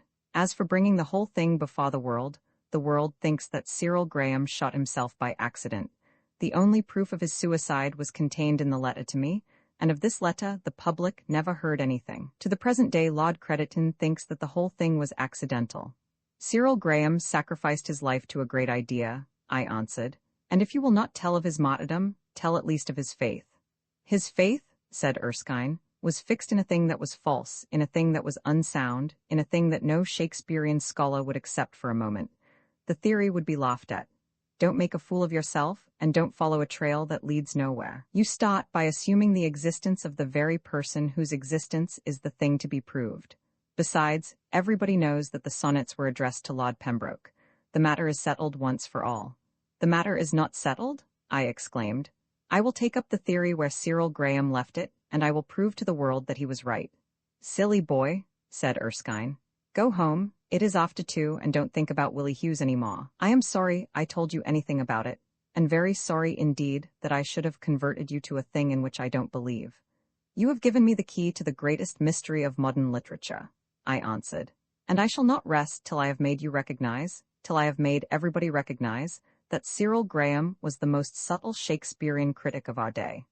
As I walked home through St. James's Park, the dawn was just breaking over London. The white swans were lying asleep on the polished lake, and the gaunt palace looked purple against the pale green sky. I thought of Cyril Graham, and my eyes filled with tears. Roman 2, it was past 12 o'clock when I awoke, and the sun was streaming in through the curtains of my room in long slanting beams of dusty gold. I told my servant that I would be at home to no one, and after I had had a cup of chocolate and a petit pain, I took down from the bookshelf my copy of Shakespeare's sonnets and began to go carefully through them. Every poem seemed to me to corroborate Cyril Graham's theory. I felt as if I had my hand upon Shakespeare's heart and was counting each separate throb and pulse of passion. I thought of the wonderful boy actor and saw his face in every line.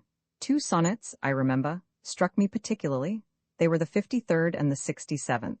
In the first of these, Shakespeare, complimenting Willie Hughes on the versatility of his acting, on his wide range of parts, a range extending from Rosalind to Juliet, and from Beatrice to Ophelia, says to him, "What is your substance, whereof are you made, that millions of strange shadows on you tend? Since every one hath, every one shade, and you, but one, can every shadow lend," lines that would be unintelligible if they were not addressed to an actor. For the word shadow had in Shakespeare's day a technical meaning connected with the stage. "The best in this kind are but shadows," says Theseus of the actors in the Midsummer Night's Dream, and there are many similar allusions in the literature of the day. These sonnets evidently belonged to the series in which Shakespeare discusses the nature of the actor's art and of the strange and rare temperament that is essential to the perfect stage player. "How is it," says Shakespeare to Willie Hughes, "that you have so many personalities?" And then he goes on to point out that his beauty is such that it seems to realize every form and phase of fancy, to embody each dream of the creative imagination, an idea that is still further expanded in the sonnet that immediately follows, where, beginning with the fine thought, "Oh, how much more doth beauty beauteous seem by that sweet ornament which truth doth give," Shakespeare invites us to notice how the truth of acting, the truth of visible presentation on the stage, adds to the wonder of poetry, giving life to its loveliness and actual reality to its ideal form. And yet, in the 67th sonnet, Shakespeare calls upon Willie Hughes to abandon the stage with its artificiality, its false mimic life of painted face and unreal costume, its immoral influences and suggestions, its remoteness from the true world of noble action and sincere utterance. Ah, wherefore with infection should he live, and with his presence grace impiety, that sin by him advantage should achieve and lace itself with his society? Why should false painting imitate his cheek, and steal dead seeming of his living hue? Why should poor beauty indirectly seek roses of shadow, since his rose is true? It may seem strange that so great a dramatist as Shakespeare, who realized his own perfection as an artist and his humanity as a man on the ideal plane of stage writing and stage playing, should have written in these terms about the theater. But we must remember that in sonnets CX and CXI, Shakespeare shows us that he too was wearied of the world of puppets, and full of shame at having made himself a motley to the view. The 111th sonnet is especially bitter. "Oh, for my sake do you with fortune chide, the guilty goddess of my harmful deeds, that did not better for my life provide than public means which public manners breeds. Thence comes it that my name receives a brand, and almost thence my nature is subdued to what it works in, like the dyer's hand. Pity me then, and wish I were renewed." And there are many signs elsewhere of the same feeling, signs familiar to all real students of Shakespeare. One point puzzled me immensely as I read the sonnets, and it was days before I struck on the true interpretation, which indeed Cyril Graham himself seems to have missed. I could not understand how it was that Shakespeare set so high a value on his young friend marrying. He himself had married young, and the result had been unhappiness, and it was not likely that he would have asked Willie Hughes to commit the same error. The boy player of Rosalind had nothing to gain from marriage, or from the passions of real life. The early sonnets, with their strange entreaties to have children, seemed to me a jarring note. The explanation of the mystery came on me quite suddenly, and I found it in the curious dedication. It will be remembered that the dedication runs as follows: "To the only begetter of these ensuing sonnets, Mr. W.H., all happiness and that eternity promised by our ever-living poet wisheth the well-wishing adventurer in setting forth." T.T. Some scholars have supposed that the word begetter in this dedication means simply the procurer of the sonnets for Thomas Thorpe the publisher, but this view is now generally abandoned, and the highest authorities are quite agreed that it is to be taken in the sense of inspirer, the metaphor being drawn from the analogy of physical life. Now, I saw that the same metaphor was used by Shakespeare himself all through the poems, and this set me on the right track.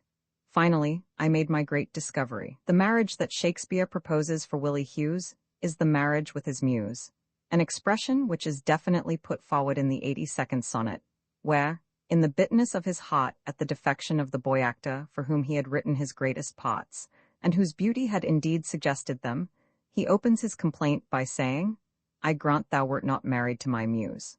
The children he begs him to beget are no children of flesh and blood, but more immortal children of undying fame. The whole cycle of the early sonnets is simply Shakespeare's invitation to Willie Hughes to go upon the stage and become a player. "How barren and profitless a thing," he says, Is this beauty of yours if it be not used? When 40 winters shall besiege thy brow and dig deep trenches in thy beauty's field, thy youth's proud livery, so gazed on now, will be a tattered weed, of small worth held, then being asked where all thy beauty lies, where all the treasure of thy lusty days, to say, within thine own deep-sunken eyes, were an all-eating shame and thriftless praise. You must create something in art. My verse is thine and born of thee. Only listen to me, and I will bring forth eternal numbers to outlive long date, and you shall people with forms of your own image the imaginary world of the stage. These children that you beget, he continues, will not wither away, as mortal children do, but you shall live in them and in my plays. Do but make thee another self, for love of me, that beauty still may live in thine or thee. I collected all the passages that seemed to me to corroborate this view, and they produced a strong impression on me, and showed me how complete Cyril Graham's theory really was. I also saw that it was quite easy to separate those lines in which he speaks of the sonnets themselves from those in which he speaks of his great dramatic work.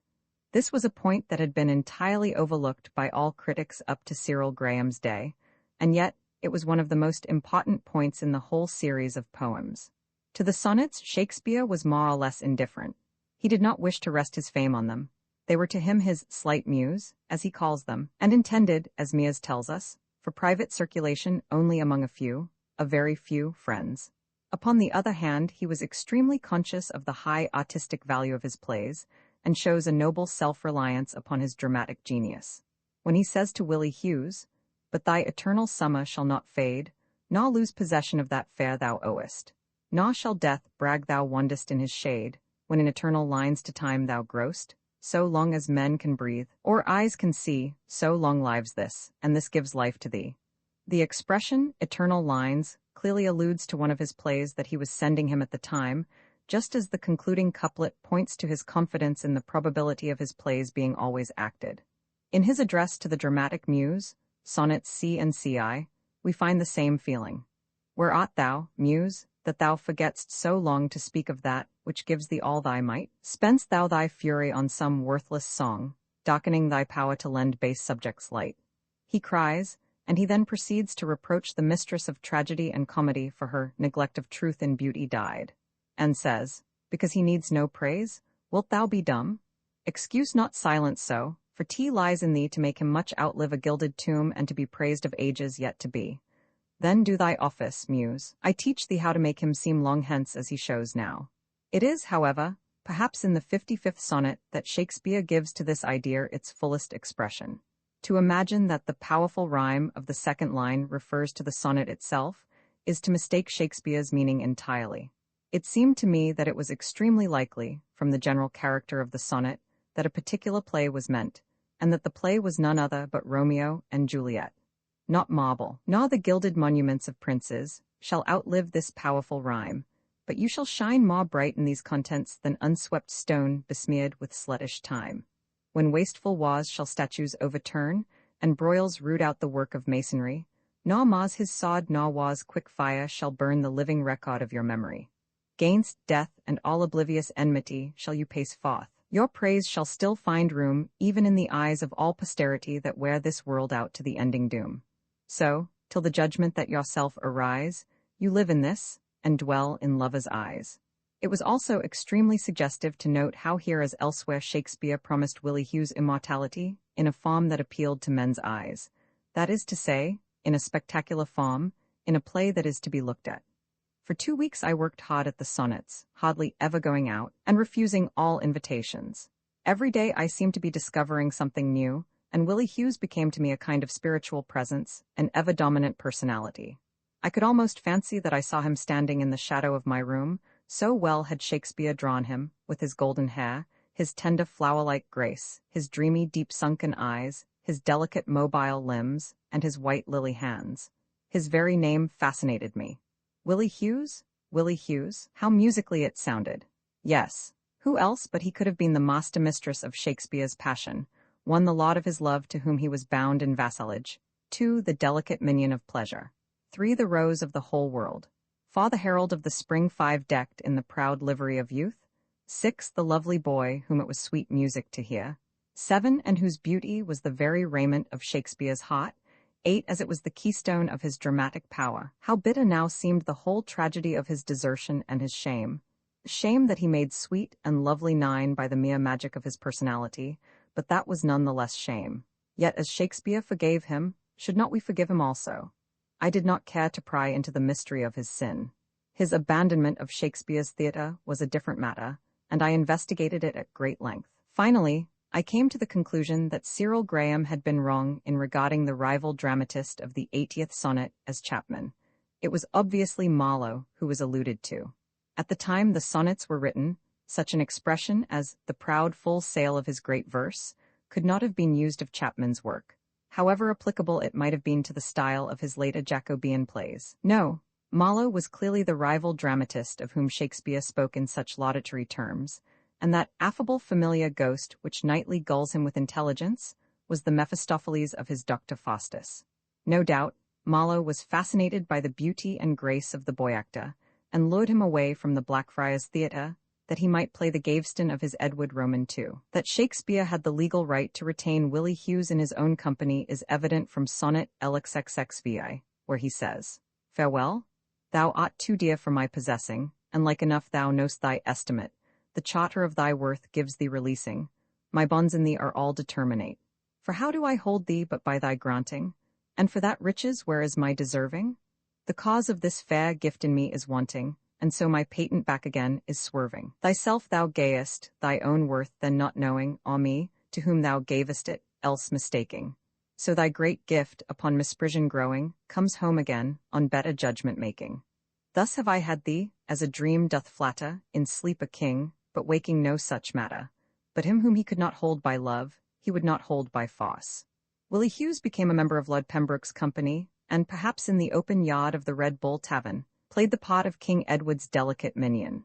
On Marlowe's death, he seems to have returned to Shakespeare, who, whatever his fellow partners may have thought of the matter, was not slow to forgive the willfulness and treachery of the young actor.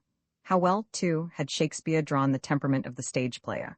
Willie Hughes was one of those that do not do the thing they most do show, who, moving others, are themselves as stone. He could act love, but could not feel it, could mimic passion without realizing it. In many's looks, the false heart's history is writ in moods and frowns and wrinkles strange, but with Willie Hughes it was not so.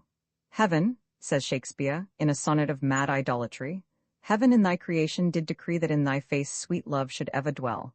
Whate'er thy thoughts or thy heart's workings be, thy looks should nothing thence but sweetness tell." In his inconstant mind and his false heart, it was easy to recognize the insincerity and treachery that somehow seem inseparable from the artistic nature, as in his love of praise, that desire for immediate recognition that characterizes all actors. And yet, more fortunate in this than other actors, Willie Hughes was to know something of immortality. Inseparably connected with Shakespeare's plays, he was to live in them. "Your name from hence immortal life shall have, though I, once gone, to all the world must die. The earth can yield me but a common grave, when you entombed in men's eyes shall lie. Your monument shall be my gentle verse, which eyes not yet created shall o'erread, and tongues to be your being shall rehearse, when all the breathers of this world are dead." There were endless allusions, also, to Willie Hughes's power over his audience, the gazers, as Shakespeare calls them. But perhaps the most perfect description of his wonderful mastery over dramatic art was in A Lover's Complaint, where Shakespeare says of him, "In him a plenitude of subtle matter, applied to cottles, all strange forms receives, of burning blushes, or of weeping water, or swooning paleness, and he takes and leaves in either's aptness, as it best deceives, to blush at speeches rank, to weep at woes, or to turn white and swoon at tragic shows. So on the tip of his subduing tongue, all kind of arguments and questions deep, all replication prompt and reason strong, for his advantage still did wake and sleep, to make the weeper laugh, the laugher weep. He had the dialect and the different skill, catching all passions in his craft of will." Once I thought that I had really found Willie Hughes in Elizabethan literature.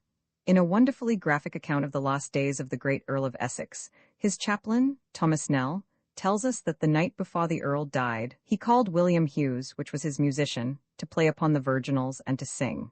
"Play," said he, "my song, Will Hughes, and I will sing it to myself."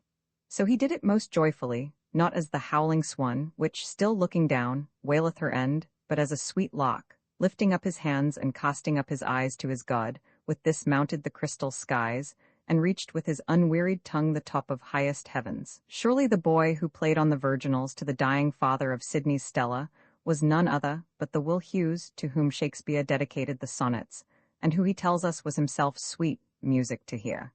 Yet Lord Essex died in 1576, when Shakespeare himself was but 12 years of age. It was impossible that his musician could have been the Mr. W.H. of the sonnets. Perhaps Shakespeare's young friend was the son of the player upon the virginals. It was at least something to have discovered that Will Hughes was an Elizabethan name. Indeed, the name Hughes seemed to have been closely connected with music and the stage. The first English actress was the lovely Margaret Hughes, whom Prince Rupert so madly loved. What more probable than that between her and Lord Essex's musician had come the boy actor of Shakespeare's plays? But the proofs, the links, where were they? Alas, I could not find them. It seemed to me that I was always on the brink of absolute verification, but that I could never really attain to it. From Willie Hughes's life, I soon passed to thoughts of his death. I used to wonder what had been his end. Perhaps he had been one of those English actors who in 1604 went across sea to Germany and played before the great Duke Henry Julius of Brunswick, himself a dramatist of no mean order, and at the court of that strange elector of Brandenburg, who was so enamored of beauty that he was said to have bought for his weight in amber the young son of a traveling Greek merchant, and to have given pageants in honor of his slave, all through that dreadful famine year of 1606-7, when the people died of hunger in the very streets of the town, and for the space of 7 months there was no rain. We know at any rate that Romeo and Juliet was brought out at Dresden in 1613, along with Hamlet and King Lear, and it was surely to none other than Willie Hughes that in 1615 the death mask of Shakespeare was brought by the hand of one of the suite of the English ambassador, pale token of the passing away of the great poet who had so dearly loved him. Indeed, there would have been something peculiarly fitting in the idea that the boy actor, whose beauty had been so vital an element in the realism and romance of Shakespeare's art, should have been the first to have brought to Germany the seed of the new culture, and was in his way the precursor of that Aufklärung or illumination of the 18th century, that splendid movement which, though begun by Lessing and Herder, and brought to its full and perfect issue by Goethe, was in no small part helped on by another actor, Friedrich Schroeder, who awoke the popular consciousness, and by means of the feigned passions and mimetic methods of the stage, showed the intimate, the vital, connection between life and literature. If this was so, and there was certainly no evidence against it, it was not improbable that Willie Hughes was one of those English comedians, mimi quidem ex Britannia, as the old chronicle calls them, who were slain at Nuremberg in a sudden uprising of the people, and were secretly buried in a little vineyard outside the city by some young men who had found pleasure in their performances, and of whom some had sought to be instructed in the mysteries of the new art. Certainly no more fitting place could there be for him to whom Shakespeare said, "Thou art all my art," than this little vineyard outside the city walls. For was it not from the sorrows of Dionysos that tragedy sprang? Was not the light laughter of comedy, with its careless merriment and quick replies, first heard on the lips of the Sicilian vine-dresses? Nay, did not the purple and red stain of the wine froth on face and limbs give the first suggestion of the charm and fascination of disguise, the desire for self-concealment, the sense of the value of objectivity thus showing itself in the rude beginnings of the art? At any rate, wherever he lay, whether in the little vineyard at the gate of the Gothic town, or in some dim London churchyard amidst the raw and bustle of our great city, no gorgeous monument marked his resting place. His true tomb, as Shakespeare saw, was the poet's verse, his true monument the permanence of the drama. So had it been with others whose beauty had given a new creative impulse to their age. The ivory body of the Bithynian slave rots in the green ooze of the Nile, and on the yellow hills of the Ceramicus is strewn the dust of the young Athenian, but Antinous lives in sculpture, and Charmides in philosophy.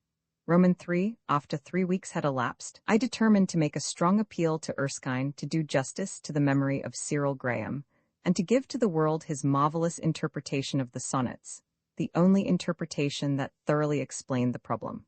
I have not any copy of my letter, I regret to say, nor have I been able to lay my hand upon the original, but I remember that I went over the whole ground, and covered sheets of paper with passionate reiteration of the arguments and proofs that my study had suggested to me. It seemed to me that I was not merely restoring Cyril Graham to his proper place in literary history, but rescuing the honor of Shakespeare himself from the tedious memory of a commonplace intrigue. I put into the letter all my enthusiasm. I put into the letter all my faith. No sooner, in fact, had I sent it off than a curious reaction came over me. It seemed to me that I had given away my capacity for belief in the Willie Hughes theory of the sonnets, that something had gone out of me, as it were, and that I was perfectly indifferent to the whole subject. What was it that had happened? It is difficult to say. Perhaps by finding perfect expression for a passion, I had exhausted the passion itself. Emotional forces, like the forces of physical life, have their positive limitations. Perhaps the mere effort to convert anyone to a theory involves some form of renunciation of the power of credence. Perhaps I was simply tired of the whole thing, and, my enthusiasm having burnt out, my reason was left to its own unimpassioned judgment. However it came about, and I cannot pretend to explain it, there was no doubt that Willie Hughes suddenly became to me a mere myth, an idle dream, the boyish fancy of a young man who, like most ardent spirits, was more anxious to convince others than to be himself convinced. As I had said some very unjust and bitter things to Erskine in my letter, I determined to go and see him at once, and to make my apologies to him for my behavior. Accordingly, the next morning I drove down to Birdcage Walk, and found Erskine sitting in his library, with the forged picture of Willie Hughes in front of him. "My dear Erskine," I cried, "I have come to apologize to you." "To apologize to me?" he said. "What for?" "For my letter," I answered. "You have nothing to regret in your letter," he said. "On the contrary, you have done me the greatest service in your power. You have shown me that Cyril Graham's theory is perfectly sound." "You don't mean to say that you believe in Willie Hughes?" I exclaimed. "Why not?" he rejoined. "You have proved the thing to me. Do you think I cannot estimate the value of evidence?" "But there is no evidence at all," I groaned, sinking into a chair. "When I wrote to you, I was under the influence of a perfectly silly enthusiasm. I had been touched by the story of Cyril Graham's death, fascinated by his romantic theory, enthralled by the wonder and novelty of the whole idea. I see now that the theory is based on a delusion. The only evidence for the existence of Willie Hughes is that picture in front of you, and the picture is a forgery. Don't be carried away by mere sentiment in this matter. Whatever romance may have to say about the Willie Hughes theory, reason is dead against it." "I don't understand you," said Erskine, looking at me in amazement. "Why, you yourself have convinced me by your letter that Willie Hughes is an absolute reality. Why have you changed your mind? Or is all that you have been saying to me merely a joke?" "I cannot explain it to you," I rejoined, "but I see now that there is really nothing to be said in favor of Cyril Graham's interpretation. The sonnets are addressed to Lord Pembroke. For heaven's sake, don't waste your time in a foolish attempt to discover a young Elizabethan actor who never existed, and to make a phantom puppet the center of the great cycle of Shakespeare's sonnets." "I see that you don't understand the theory," he replied. "My dear Erskine," I cried, "not understand it? Why, I feel as if I had invented it. Surely my letter shows you that I not merely went into the whole matter, but that I contributed proofs of every kind. The one flaw in the theory is that it presupposes the existence of the person whose existence is the subject of dispute. If we grant that there was in Shakespeare's company a young actor of the name of Willie Hughes, it is not difficult to make him the object of the sonnets. But as we know that there was no actor of this name in the company of the Globe Theatre, it is idle to pursue the investigation further. "But that is exactly what we don't know," said Erskine. "It is quite true that his name does not occur in the list given in the first folio, but, as Cyril pointed out, that is rather a proof in favor of the existence of Willie Hughes than against it, if we remember his treacherous desertion of Shakespeare for a rival dramatist." We argued the matter over for hours, but nothing that I could say could make Erskine surrender his faith in Cyril Graham's interpretation. He told me that he intended to devote his life to proving the theory, and that he was determined to do justice to Cyril Graham's memory.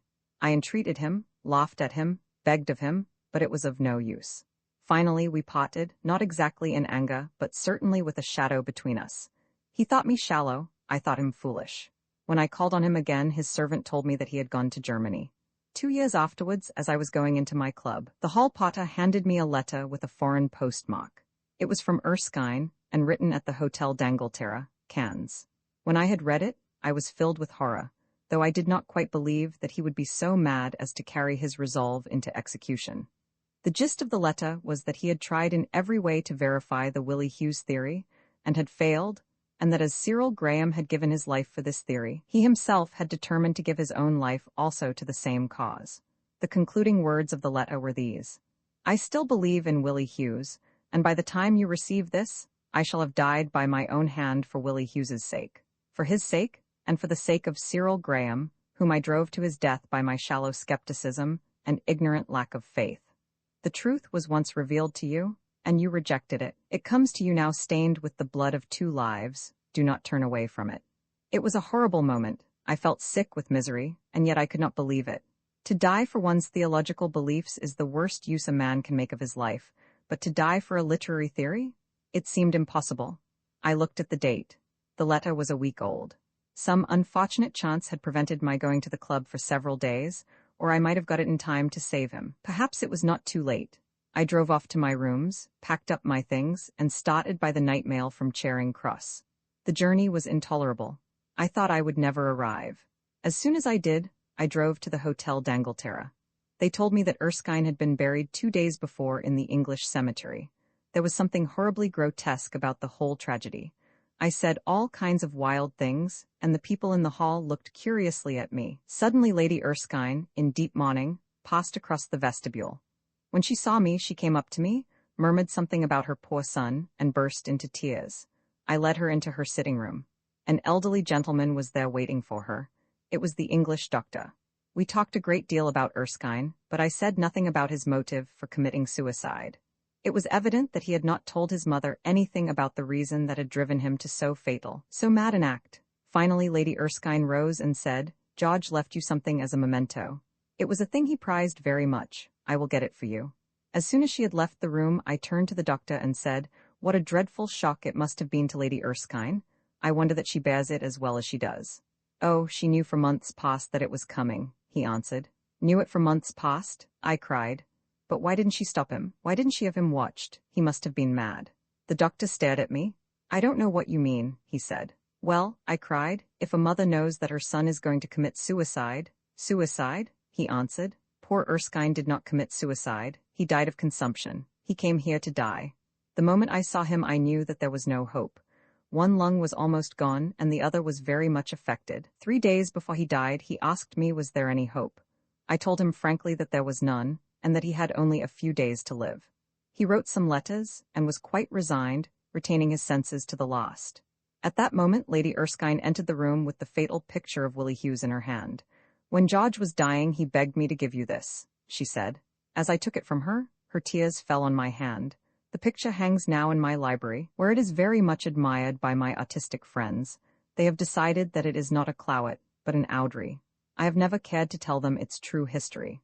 But sometimes, when I look at it, I think that there is really a great deal to be said for the Willie Hughes theory of Shakespeare's sonnets. The Sphinx without a secret and etching. One afternoon, I was sitting outside the Café de la Paix, watching the splendor and shabbiness of Parisian life, and wondering over my vermouth at the strange panorama of pride and poverty that was passing before me, when I heard someone call my name. I turned round and saw Lord Murchison. We had not met since we had been at college together, nearly 10 years before, so I was delighted to come across him again, and we shook hands warmly. At Oxford we had been great friends. I had liked him immensely. He was so handsome, so high-spirited, and so honorable. We used to say of him that he would be the best of fellows if he did not always speak the truth, but I think we really admired him all the more for his frankness. I found him a good deal changed. He looked anxious and puzzled, and seemed to be in doubt about something. I felt it could not be modern skepticism, for Murchison was the stoutest of Tories, and believed in the Pentateuch as firmly as he believed in the House of Peers, so I concluded that it was a woman, and asked him if he was married yet. "I don't understand women well enough," he answered. "My dear Gerald," I said, "women are meant to be loved, not to be understood." "I cannot love where I cannot trust," he replied. "I believe you have a mystery in your life, Gerald," I exclaimed. "Tell me about it." "Let us go for a drive," he answered. "It is too crowded here. No, not a yellow carriage, any other color there, that dark green one will do," and in a few moments we were trotting down the boulevard in the direction of the Madeleine. "Where shall we go to?" I said. "Oh, anywhere you like," he answered. "To the restaurant in the Bois. We will dine there, and you shall tell me all about yourself." "I want to hear about you first," I said. "Tell me your mystery." He took from his pocket a little silver-clasped morocco case and handed it to me. I opened it. Inside there was the photograph of a woman. She was tall and slight and strangely picturesque with her large, vague eyes and loosened hair. She looked like a clairvoyante and was wrapped in rich furs.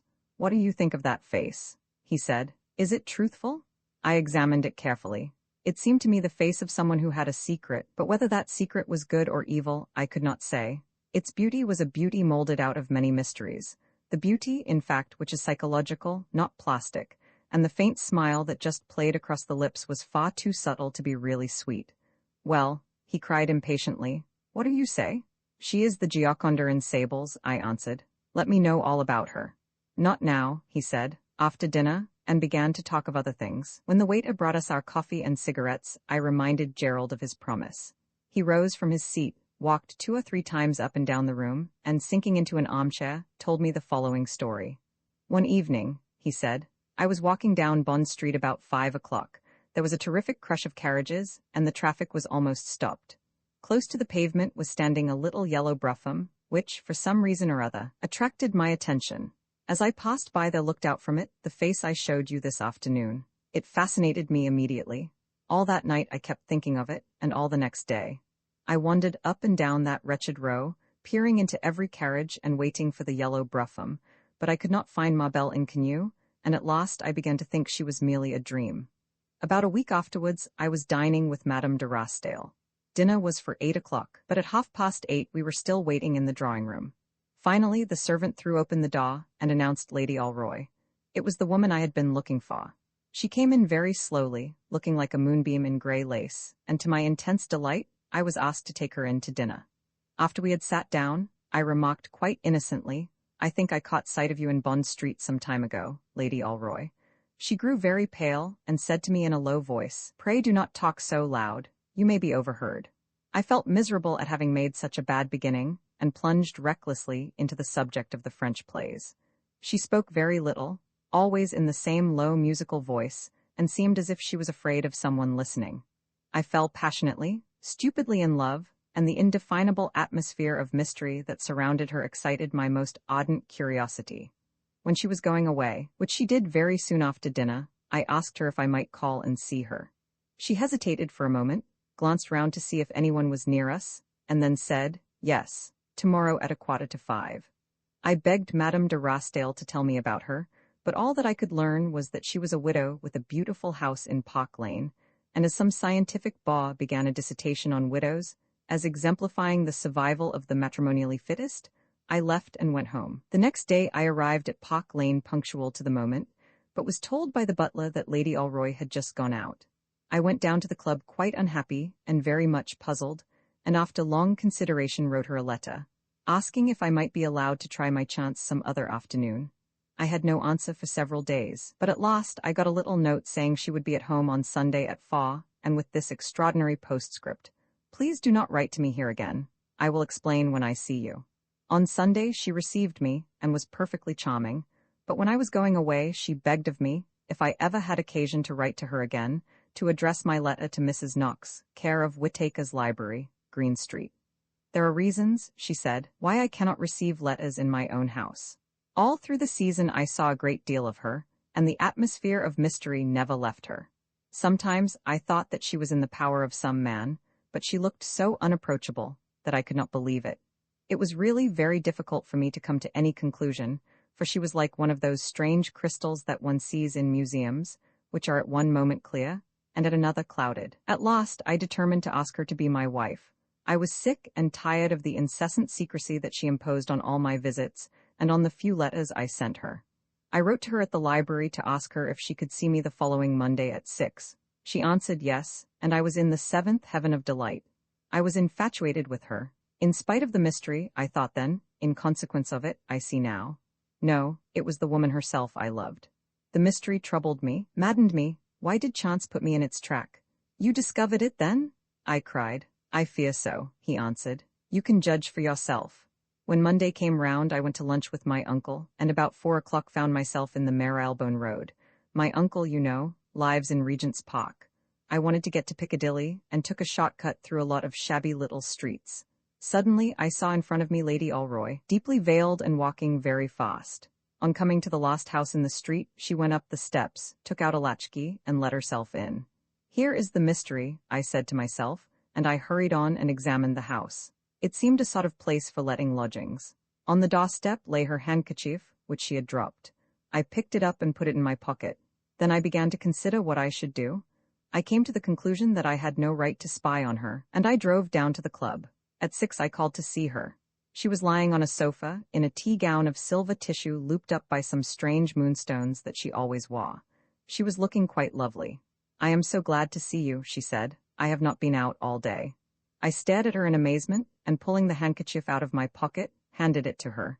"You dropped this in Cumnor Street this afternoon, Lady Alroy?" I said very calmly. She looked at me in terror but made no attempt to take the handkerchief. "What were you doing there?" I asked. "What right have you to question me?" she answered. "The right of a man who loves you," I replied. "I came here to ask you to be my wife." She hid her face in her hands and burst into floods of tears. "You must tell me," I continued. She stood up and, looking me straight in the face, said, "Lord Murchison, there is nothing to tell you." "You went to meet someone," I cried. "This is your mystery." She grew dreadfully white and said, "I went to meet no one." "Can't you tell the truth?" I exclaimed. "I have told it," she replied. I was mad, frantic. I don't know what I said, but I said terrible things to her. Finally, I rushed out of the house. She wrote me a letter the next day. I sent it back unopened and started for Norway with Alan Colville. After a month, I came back, and the first thing I saw in the Morning Post was the death of Lady Alroy. She had caught a chill at the opera and had died in 5 days of congestion of the lungs. I shut myself up and saw no one. I had loved her so much, I had loved her so madly. Good God, how I had loved that woman! "You went to the street to the house in it?" I said. "Yes," he answered. "One day I went to Cumnor Street. I could not help it. I was tortured with doubt. I knocked at the door, and a respectable-looking woman opened it to me. I asked her if she had any rooms to let. 'Well, sir,' she replied, 'the drawing-rooms are supposed to be let, but I have not seen the lady for 3 months, and as rent is owing on them, you can have them.' 'Is this the lady?' I said, showing the photograph. 'That's her, sure enough,' she exclaimed. 'And when is she coming back, sir?' 'The lady is dead,' I replied. 'Oh, sir, I hope not,' said the woman. 'She was my best lodger. She paid me 3 guineas a week merely to sit in my drawing-rooms now and then.' 'She met someone here?' I said, but the woman assured me that it was not so, that she always came alone and saw no one. 'What on earth did she do here?' I cried. 'She simply sat in the drawing-room, sir, reading books and sometimes had tea,' the woman answered. I did not know what to say, so I gave her a sovereign and went away. Now, what do you think it all meant? You don't believe the woman was telling the truth? I do. Then why did Lady Alroy go there?" "My dear Gerald," I answered, "Lady Alroy was simply a woman with a mania for mystery. She took these rooms for the pleasure of going there with her veil down and imagining she was a heroine. She had a passion for secrecy, but she herself was merely a sphinx without a secret." "Do you really think so?" "I am sure of it," I replied. He took out the morocco case, opened it, and looked at the photograph. "I wonder," he said at last. "Lord Arthur Savile's Crime and Other Stories by Oscar Wilde.